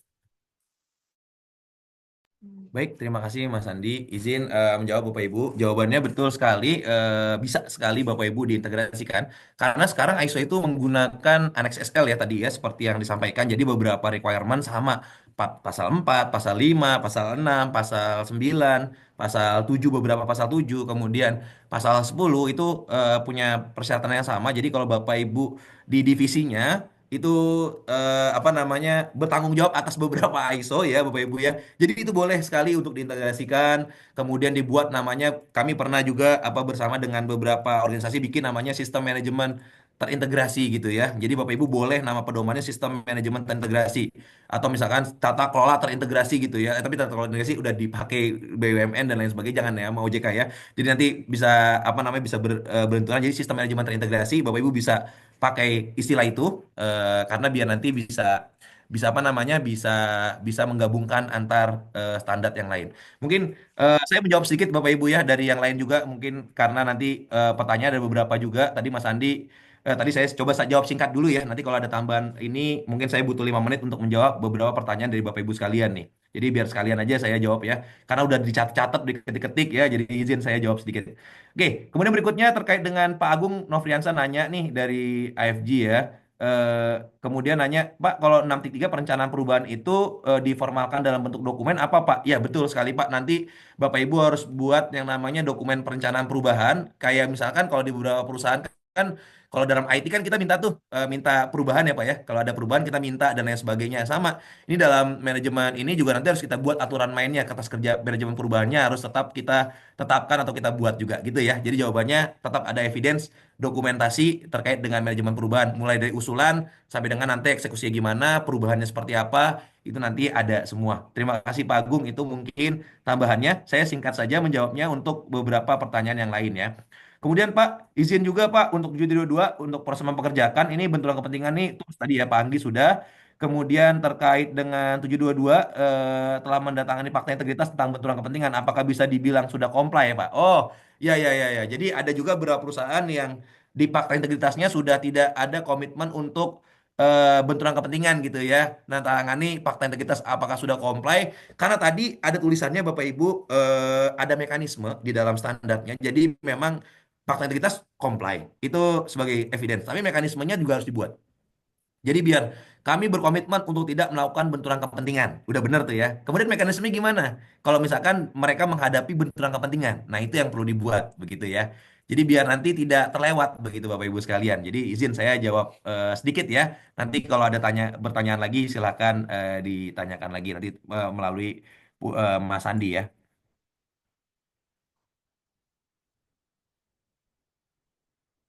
Oke. Apakah ISO ini dari Pak Erwan ya? Apakah ISO SMAP ini hanya bersifat mitigasi terhadap resiko penyuapan atau sebagai perangkat untuk membuktikan terjadinya tindakan penyuapan? Jika memang sudah ada terbukti adanya tindak penyuapan, boleh di-sharing bagaimana metode cara pembuktiannya. Baik, ini dua-duanya ya Pak, preventif dan juga ini ya, apa namanya, satu lagi adalah eksekusinya. Di mana kalau preventifnya tadi semua, kalau eksekusinya adalah kegiatan investigasi Pak. Jadi nanti harus ada mekanisme investigasi, ada prosedur investigasi yang harus dibuat untuk membuktikan ada kondisi penyuapan atau enggak gitu. Nah, dari ISO sendiri ada Pak poin-poinnya investigasi itu harus melakukan apa saja. Kayak misalkan satu harus ditunjuk orangnya, orangnya ditunjuk rahasia, hasil investigasinya rahasia, mekanisme pembuktiannya rahasia dan lain sebagainya itu nanti ada di dalam standarnya Pak. Betul sekali Pak Irwan, sampai dengan itu kurang lebihnya yang perlu dilengkapi ya. Kemudian dari Pak Yusuf Rizal, singkat saja saya jawab, apakah training rekan bisnis ini bisa dilakukan oleh external provider? Jawabannya bisa Pak, asalkan kita udah punya aturannya Pak, di mana aturannya kita harus tetapkan dulu, misalkan kayak di dalam pedoman bahwa sistem sosialisasi ataupun training terhadap rekan bisnis bisa dilakukan melalui internal maupun eksternal gitu ya, boleh Pak, silakan. Jadi kalau Pak Yusuf mau pakai eksternal juga boleh diinikan ya, boleh diapakan namanya, boleh ditetapkan juga mekanismenya. Baik, sepertinya masih ada banyak ya pertanyaannya. Mungkin saya kembalikan ke Mas Andi nanti kalau ada sesi berikutnya kita jawab lagi ya Bapak Ibu sekalian. Baik, terima kasih banyak Pak Arif. Tadi langsung di babat habis ya Pak Arif ya untuk pertanyaan-pertanyaan dari peserta yang saling berhubungan ya Bapak dan Ibu semua. Mungkin ini ada satu pertanyaan terakhir dan ini juga pertanyaan berhubungan dengan materi yang terakhir akan disampaikan oleh Pak Arif yang di slide terakhir tadi. Mungkin Bapak dan Ibu sudah ada yang eh, lihat atau mungkin kita akan berikan informasinya di akhir sesi setelah tanya jawab ini ya Bapak dan Ibu. Dan ini pertanyaannya adalah terkait bagaimana dengan instansi yang tahun 2025 ini baru proses sertifikasi ISO 37001 2016. apakah masih akan berlaku atau baiknya langsung sertifikasi ISO 37001 2025. Dan mungkin saya mau nambahin juga nih Pak Arif, kalau untuk perusahaan yang sudah mempunyai ISO 37001 versi 2016 ini bagaimana untuk mendapatkan versi terbaru di versi 2025-nya Pak Arif? Mungkin boleh dibantu jawab. Baik, izin kalau begitu saya ke slide berikutnya ya Bapak Ibu sekalian, apa namanya menjelaskan terkait dengan poin berikutnya. Semoga sudah terlihat slide-nya ya.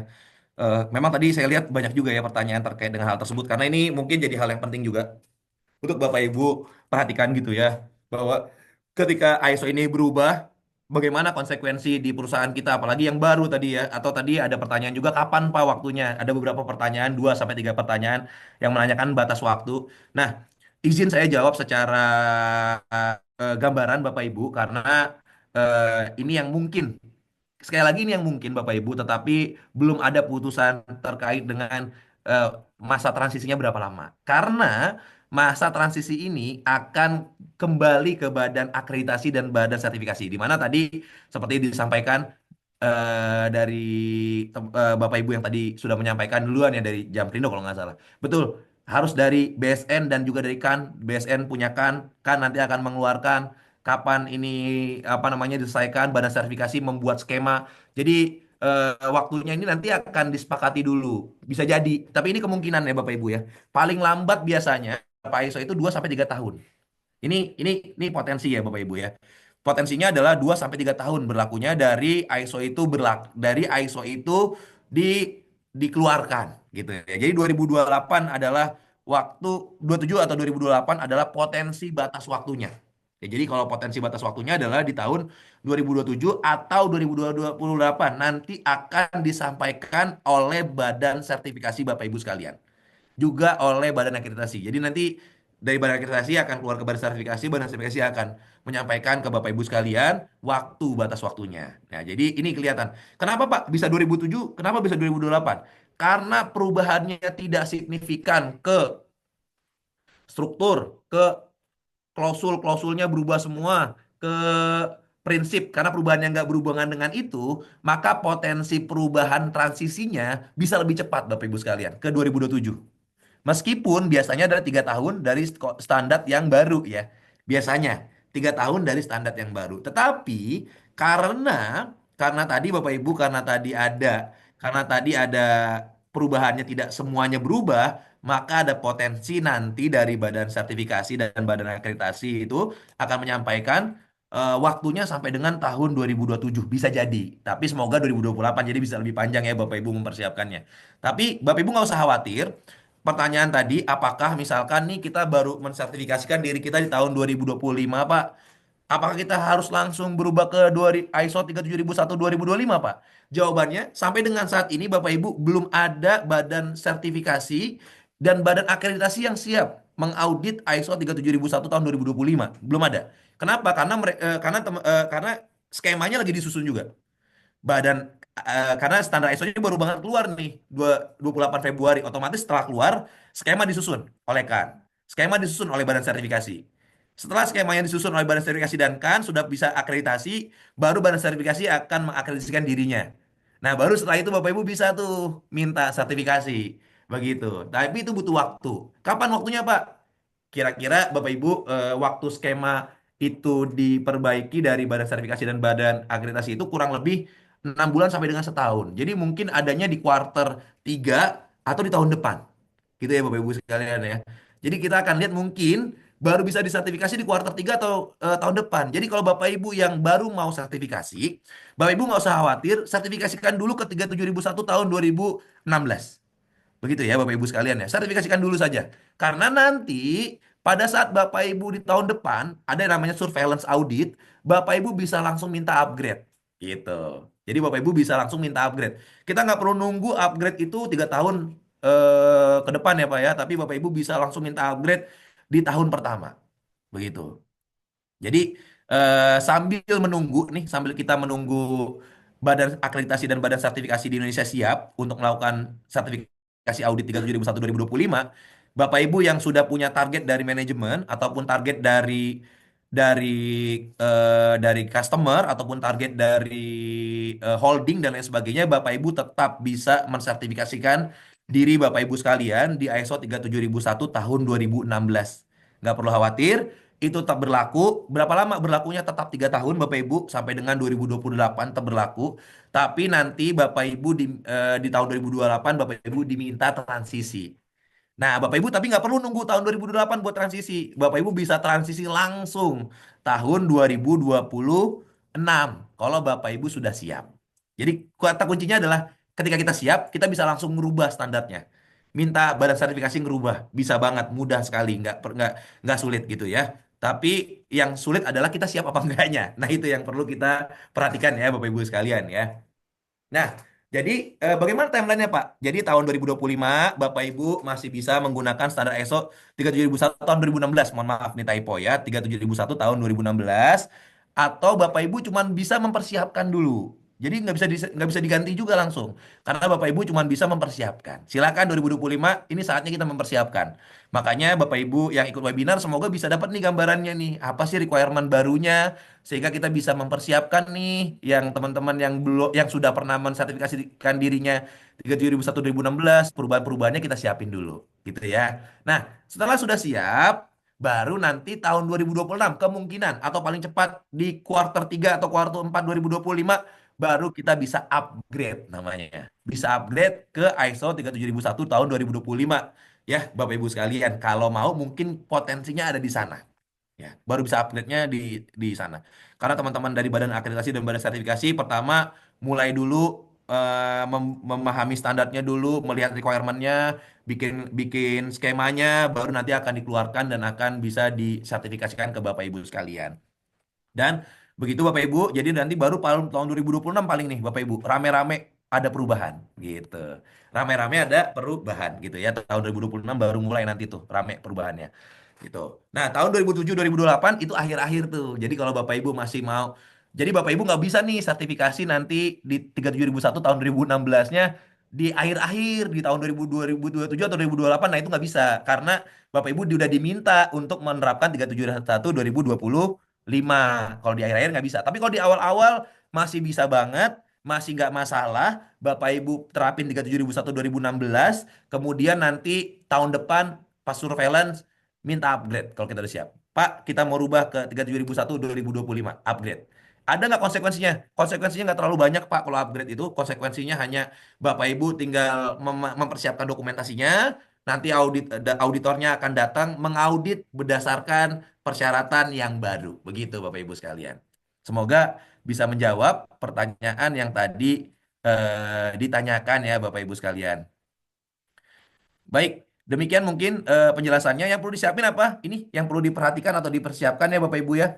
Yang pertama mulai dari Dewan Pengarahnya, silakan ditentukan.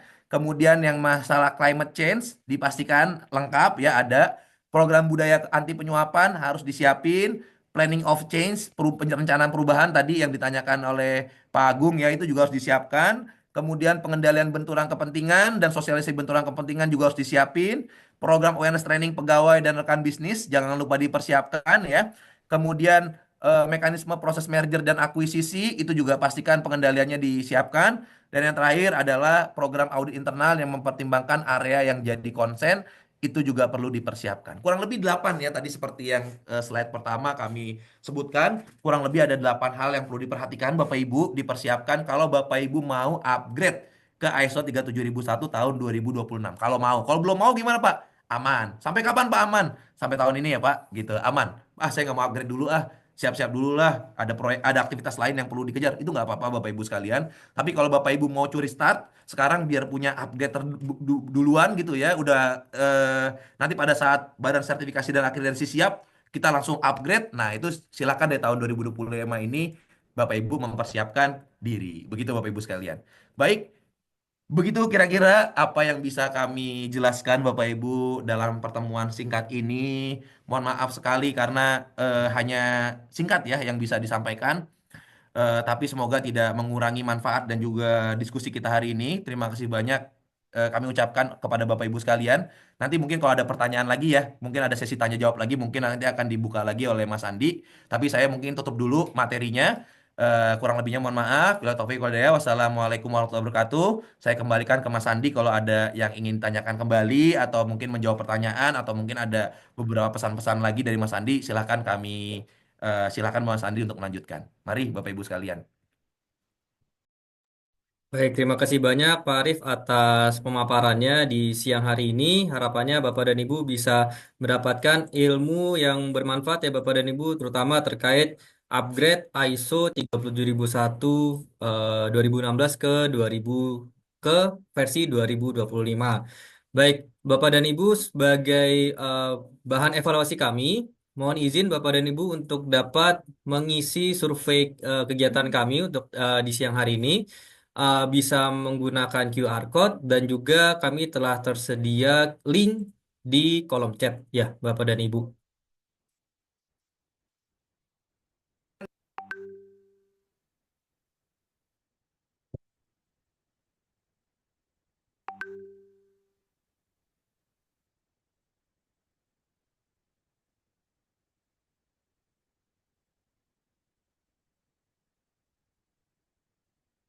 Oke, baik. Sebentar. Pak Arif, ini sepertinya ada beberapa pertanyaan. Mau kita lanjut lagi nih Pak Arif, pertanyaan. Mungkin sekitar 1 sampai 2 pertanyaan. Wah, boleh boleh Mas Andi. Oke, baik. Ini tadi ada satu pertanyaan yang menurut kami cukup menarik ya Pak Arif. Dari Pak Julius Daily dari Admedika. Pak Arif, izin bertanya mengenai klausul 7.3 untuk training rekan bisnis. Kebetulan saya di procurement saat ini. Si Pak Julius ya Pak Arif ya. Nah, beliau ingin bertanya izin memastikan bagaimana menentukan area resiko mitra usaha vendor supplier tersebut. Selama ini kami menilai masih berdasarkan transaksi pengadaan. Apakah ada kriteria lain? Bagaimana mengkomunikasikan ke mitra vendor atau supplier untuk segera merealisasikan training rekan bisnis tersebut? Ini cukup menarik Pak Arif karena pertanyaannya makanya kami angkat lagi untuk pertanyaan ini. Dan harapannya banyak Bapak Ibu juga ada kebutuhan dari jawaban pertanyaan ini. Mungkin boleh Pak Arif dibantu menjawab. Baik, siap. Izin menjawab Bapak Ibu sekalian ya. Tadi terkait dengan pertanyaannya. Baik, Bapak Ibu, jadi memang di ISO 37001 ini, Pak, kita tuh bisa mengidentifikasi vendor kita yang mana yang berisiko dan lain sebagainya itu dari bribery risk assessment. Jadi memang nanti dari potensi resiko yang kita petakan di bribery risk, Pak, nanti kita lihat nih misalkan di bribery risk investasinya poinnya investasi apa nih? Investasi langsung, investasi misalkan reksadana dan sebagainya macam-macam sampai obligasi lain-lain. Nanti kita petain tuh Pak, kalau investasi langsung vendornya siapa aja, resikonya apa. Nah itu tuh di dalam bribery risk tuh ada Pak. Jadi di dalam bribery risk nanti kita tuh harusnya bisa melihat bahwa rekanan yang bekerja sama di proses bisnis kita, di mana proses bisnis tersebut kita nilai di dalam bribery risk beresiko, maka rekanan tersebut menjadi beresiko. Begitu Pak. Jadi gambarnya gitu ya Pak. Ini benar-benar risk kan berdasarkan proses tuh Pak.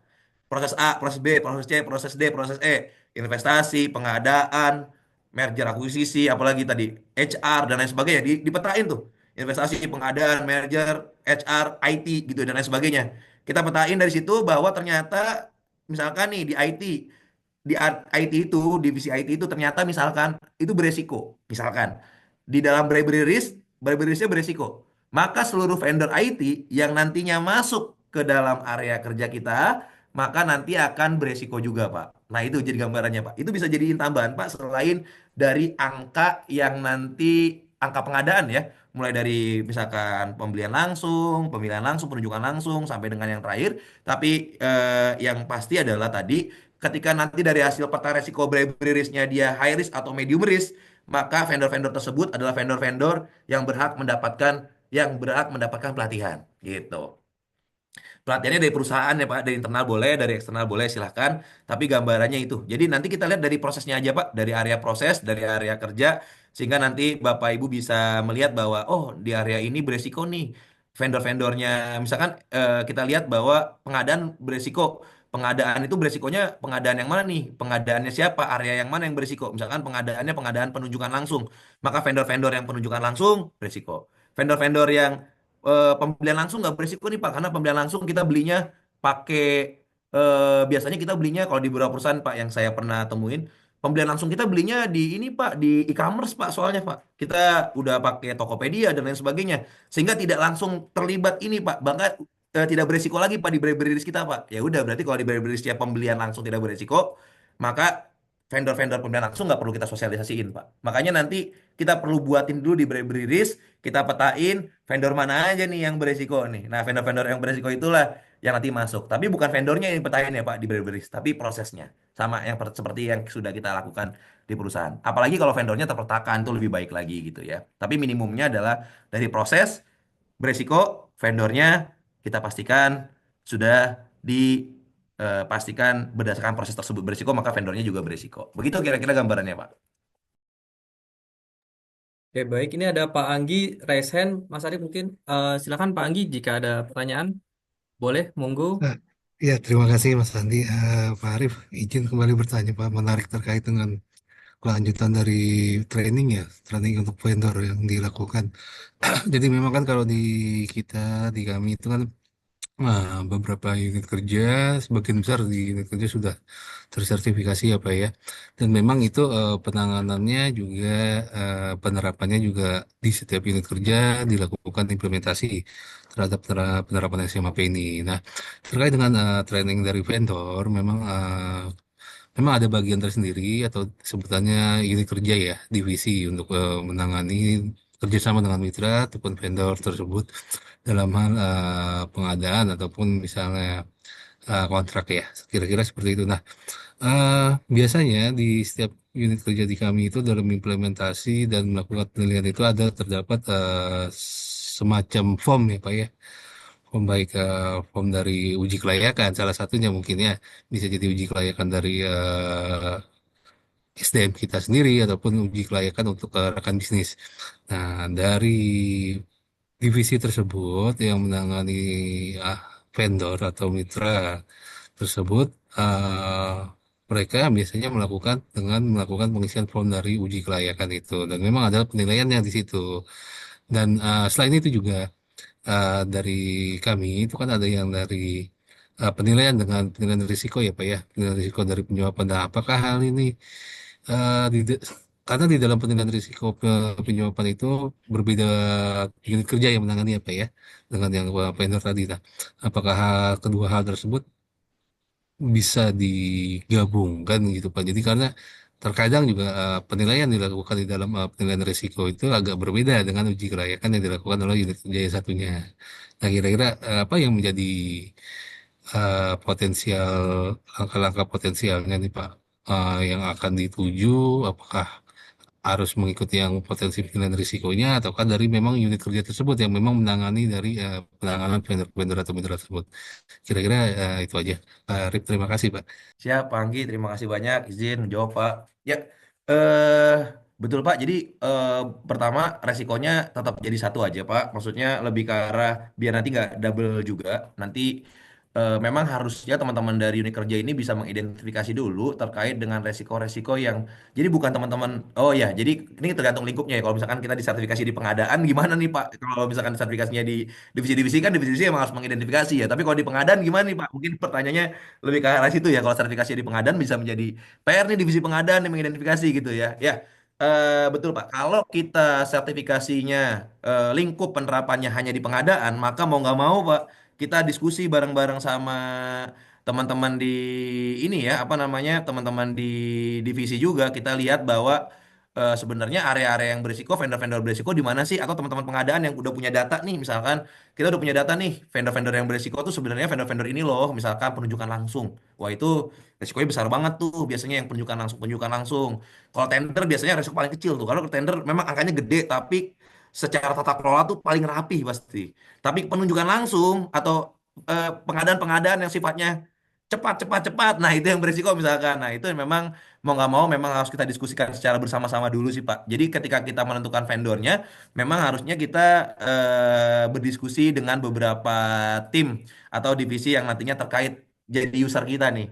Jadi kalau misalkan sertifikasinya di kita nih Pak, sertifikasi cuma di pengadaan, maka kita harus panggil mereka, diskusi dengan mereka sebenarnya di area mereka tuh ada potensi resiko itu atau enggak. Tapi kalau kita sertifikasinya satu perusahaan, maka tanggung jawab untuk mengidentifikasi vendornya adanya di divisi-divisi atau user-usernya. Tapi karena nggak ada, karena kalau misalkan di pengadaan aja, ya mau nggak mau, berarti kita harus menjadi koordinatornya Pak untuk berdiskusi bersama dengan mereka. Tapi benar seperti yang disampaikan Pak Anggi, nah, uji kelayakannya nanti harusnya selaras dengan bribery risk-nya. Betul sekali, Pak. Karena kalau nggak selaras, sayang juga bribery risk-nya ya dibuat, tapi ternyata nggak sinkron nih gitu ya. Karena memang harapannya semua pengendalian yang kita lakukan di dalam sistem manajemen anti penyuapan, sumbernya itu adalah bribery risk. Dari bribery risk kita buatin prosedur. Dari bribery risk kita buatin uji kelayakan.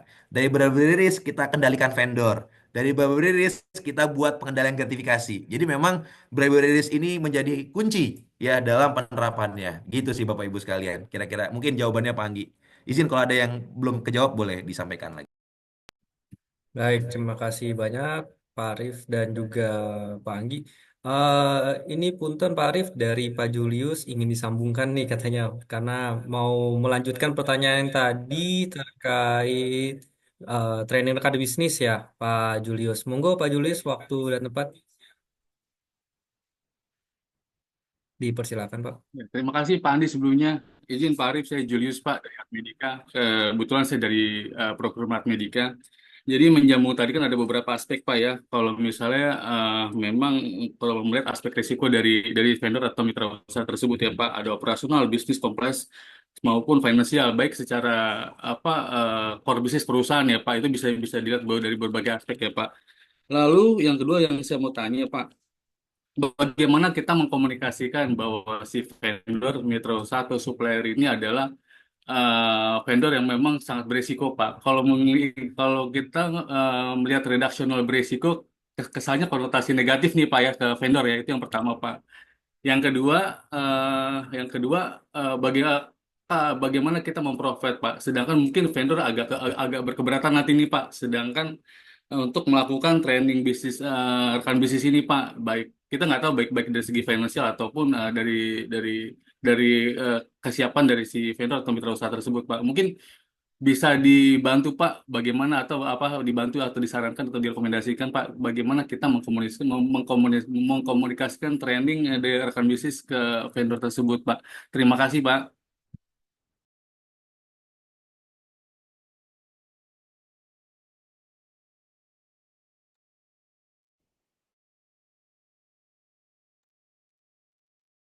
Baik, terima kasih Pak Julius pertanyaannya. Jadi izin saya jawab ya Pak terkait dengan vendor-vendor ini. Jadi mekanismenya sebenarnya Pak untuk training vendor ini memang pertama bisa ya kalau kita wajibin ke mereka itu bisa lebih gampang gitu ya Pak ya. Tapi memang apakah mungkin itu mungkin adalah mekanisme yang sulit gitu ya. Mekanisme yang sulit karena nggak semua vendor bisa melakukan hal tersebut. Maka bagaimana caranya? Cara yang paling tepat, cara yang paling mudah dan cara paling efisien adalah mekanisme pelatihannya dari kita, Pak. Tetap. Jadi mekanisme pelatihannya dari kita, cuman kita bisa bikinin kelas bareng sama vendor. Kalau dulu kan cuma sosialisasi doang tuh, Pak. Jadi kalau di ISO yang 37001 2016 kan sifatnya cuma sosialisasi itu, sosialisasi sistem manajemen anti penyuapan PT ini gitu ya. Nah, menurut ISO sosialisasi itu kurang. Mereka kita harus benar-benar memastikan mereka paham. Dengan cara apa? Dengan cara training. Nah, trainingnya gimana? Trainingnya itu nanti vendornya vendornya dipanggil sama kita jadiin in-house bareng di perusahaan kita siapin materinya, kira-kira area-area Bapak Ibu tuh begini Bapak Ibu, beresiko loh Bapak Ibu. Nah, Bapak Ibu tuh harus melakukan ini nggak boleh kayak gini, nggak boleh kayak gitu dan lain sebagainya dalam bentuk training Pak, gitu. Kalau dulu kan dalam bentuk sosialisasi ya. Nah, sosialisasi kurang nih, harus dalam bentuk training. Nah, Bapak Ibu dari tim pengadaan ataupun dari tim procurement itu disarankan membuat training baik itu secara mandiri, individu, jadi nanti kita yang nyiapin perhatiannya. Kalau dulu kan kita ada tuh vendor gathering dan lain sebagainya. Nah, pada saat vendor gathering, materinya ditampilkan, pemahamannya dites. Kalau training kan harus ada pemahaman dites ya Pak ya. Pemahamannya dites, kemudian kita cek apakah dia memahami atau enggak. Persyaratan sistem manajemen anti penyuapan yang kita persyaratkan. Yang dipersyaratkan oleh perusahaan Pak Julius. Jadi saran saya kita bisa lakukan dengan cara seperti itu. Dengan cara Bapak Ibu pastikan bahwa apa namanya diundang, kemudian dilatih secara internal, disampaikan, selesai. Itu boleh nggak Pak? Boleh, boleh banget Pak. Yang nggak boleh cuma sosialisasi-sosialisasi sederhana, kayak cuma dikirim by email sekarang, kemudian ini, nah itu yang jadi eh, upgrade di tahun apa namanya 37.001 tahun 2016 ini. Begitu ya Pak. Mungkin semoga itu bisa menjawab Pak Julius. Kemudian buat resikonya gimana Pak? Karena kalau di mata vendor nih, vendor ini apa namanya? Kalau resiko ini kan konotasinya negatif ya. Jadi kalau dia high risk, vendor high risk, wah ini jadi vendornya ngerasa gimana nih gitu ya.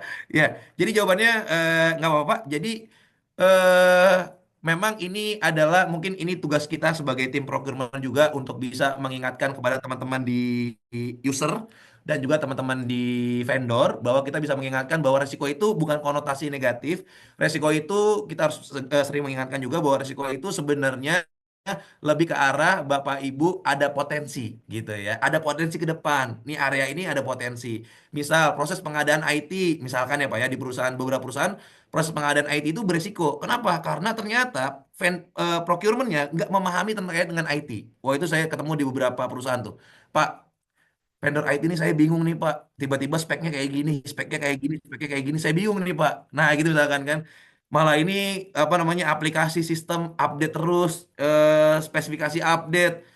Saya bingung nih Pak. Nah ini area yang berisiko nih buat saya ini Pak. Nah ini karena area yang berisiko, maka buat pengadaan IT mereka buatin mekanisme yang lebih ketat. Nah itu makanya potensi resiko itu harapannya cuma seperti itu doang sih Pak.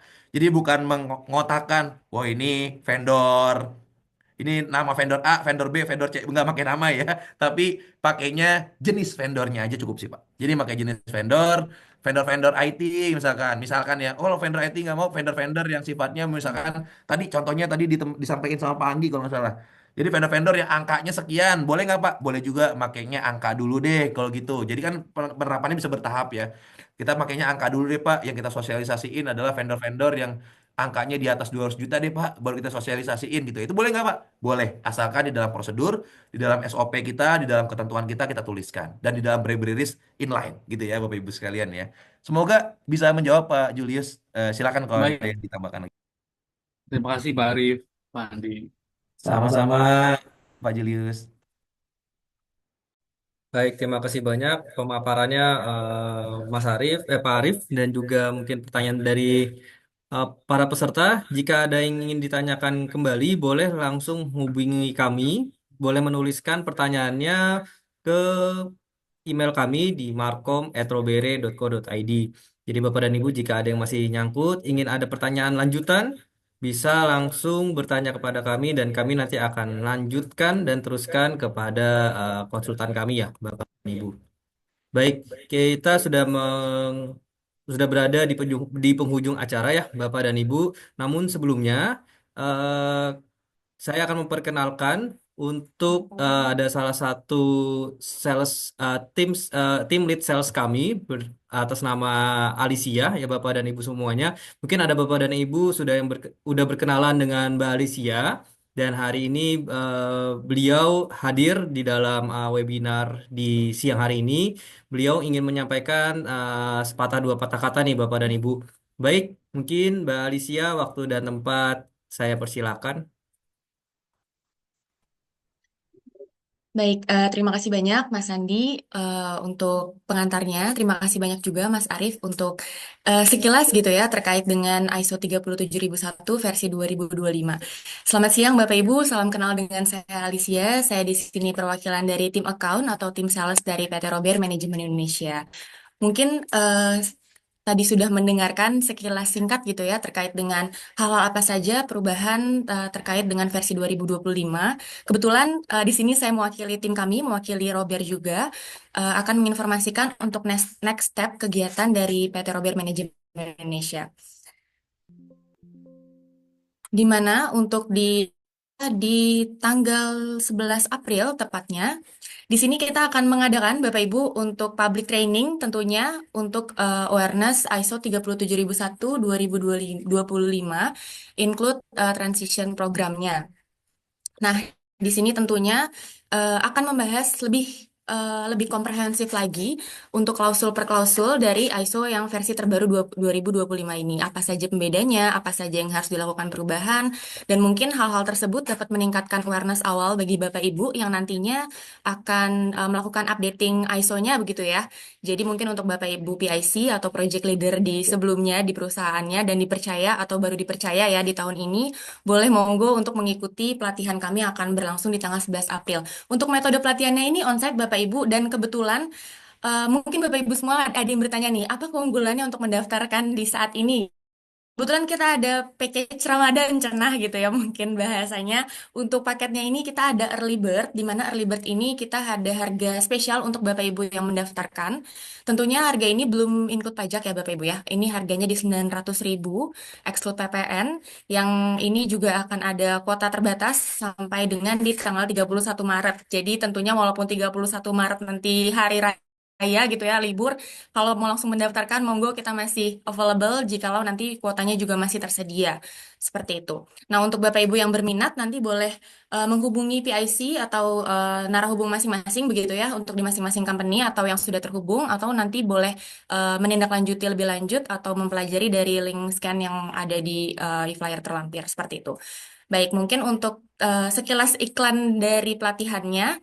Mungkin untuk nextnya, di sini saya mau menginformasikan kembali Bapak Ibu di luar dari package trainingnya. Di sini kami ada package untuk transition program. Ini mungkin lebih ke mini proyek dari kami, PT Robert Management Indonesia, yang tentunya ini kami ingin membantu Bapak Ibu yang sudah mensertifikasikan company-nya yang versi 2016 ya.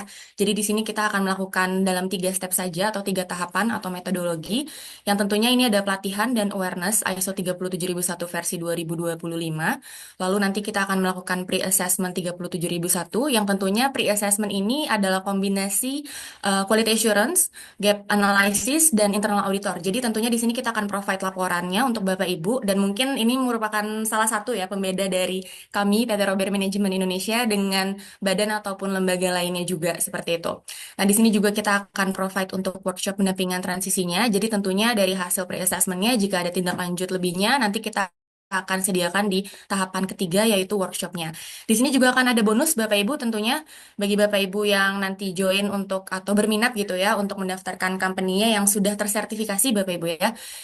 Bonusnya ini akan ada template dokumen sesuai dengan persyaratan dari ISO 37001 versi 2025-nya. Seperti itu. Nah, mungkin untuk Bapak Ibu nantinya yang berminat, nanti bisa menghubungi kembali ke PIC atau narah hubung masing-masing yang sudah tektokan dengan Bapak Ibu dari kami Robert Management Indonesia. Seperti itu. Nah, untuk waktunya berapa lama? Kurang lebih untuk mini proyek ini kurang lebihnya mungkin bisa di 2 sampai 3 bulan Bapak Ibu. Jadi nanti bisa menyesuaikan, namun nanti dapat disesuaikan kembali ya dengan scope implementasi yang Bapak Ibu sebelumnya sudah ambil. Jadi nanti kita akan to be discuss juga untuk penyesuaian waktunya. Seperti itu. Karena untuk ISO 37001 sendiri ini juga ada grace period yang sudah diinformasikan Mas Arief kurang lebih 2 sampai 3 tahun ke depan. Jadi mungkin bagi Bapak Ibu yang masih mau ancang-ancang awal, ada inisiasi awal, mau mencoba dahulu juga boleh. Nanti kita akan koordinasikan juga dengan badan sertifikasi ya, karena mungkin nih dari Bapak Ibu dari keminatan dan keikutsertaannya sepertinya sudah ada yang mau langsung di-upgrade, nanti bisa to be discuss juga, karena kemungkinan dari badan sertifikasi pun baru dapat mensertifikasikan kurang lebih di Q3 atau di Q4 ya, paling maksimal gitu. Tapi nanti kalau dari kami, Robert, atau tim masing-masing PIC sudah mendapatkan informasi, atau dari tim marketing, nanti juga kita bisa informasikan updatingnya lebih lanjut. Seperti itu. Mungkin terkait dengan package bulan Ramadan yang saya infokan di keranjang kuningnya sudah cukup Mas Andi sepertinya. Mungkin dari Bapak Ibu bila langsung mau personal chat ke masing-masing untuk tindak lanjut lebih cepatnya monggo dipersilahkan. Karena untuk kuotanya terbatas dan untuk mini projectnya nanti bisa to be discussed. Dan untuk mini project ini tidak ada jangka waktu ya, tapi kalau memang mau di suggest atau dikoordinasikan lebih lanjut dari hari ini atau di bulan ini juga kami available. Terima kasih banyak Bapak Ibu. Baik, terima kasih banyak Mbak Alicia atas pemaparannya, dan kami sudah berada di penghujung acara ya Bapak dan Ibu. Ini kami memberikan kembali form minat jika Bapak dan Ibu ingin melakukan training bersama kami. Ini ada QR kodenya, bisa Bapak dan Ibu scan. Dan juga mungkin untuk memudahkan kami telah sertakan di dalam kolom chat ya Bapak dan Ibu. Jadi bisa langsung diklik aja sesuai dengan kenyamanan Bapak dan Ibu eh, untuk menghubungi kami. Baik, karena ini udah masuk di jam 3 dan ini udah adalah di penghujung acara dari kami di webinar kami di siang hari ini. Kami ucapkan terima kasih banyak atas waktunya, atas partisipasinya Bapak dan Ibu semuanya. Kami lihat di sini sampai hampir lebih dari 200 peserta ya Bapak dan Ibu semuanya. Kami apresiasi setinggi-tingginya atas semangat Bapak dan Ibu untuk mempelajari hal-hal baru terkait ISO 37001 versi 2025. Kami, Robert and Associates Indonesia, mengucapkan terima kasih atas waktunya. Selamat siang, Assalamualaikum warahmatullahi wabarakatuh, dan selamat menjalankan ibadah puasa. Terima kasih banyak, Bapak dan Ibu semuanya, atas waktunya. Waalaikumsalam warahmatullahi wabarakatuh. Waalaikumsalam warahmatullahi wabarakatuh. Waalaikumsalam Izin warahmatullahi live. wabarakatuh. Terima kasih, Izin Pak. live. Terima kasih. Terima Terima kasih. kasih Pak Arif. Terima kasih Pak Arif. Terima kasih Pak Arif, Terima Pak kasih Pak Andi. Arif. Izin live. Mari Bapak Ibu sekalian, terima kasih banyak. Izin live juga Bapak Ibu. Terima kasih Pak Arif. Selamat Sama-sama menunaikan Bapak. ibadah puasa.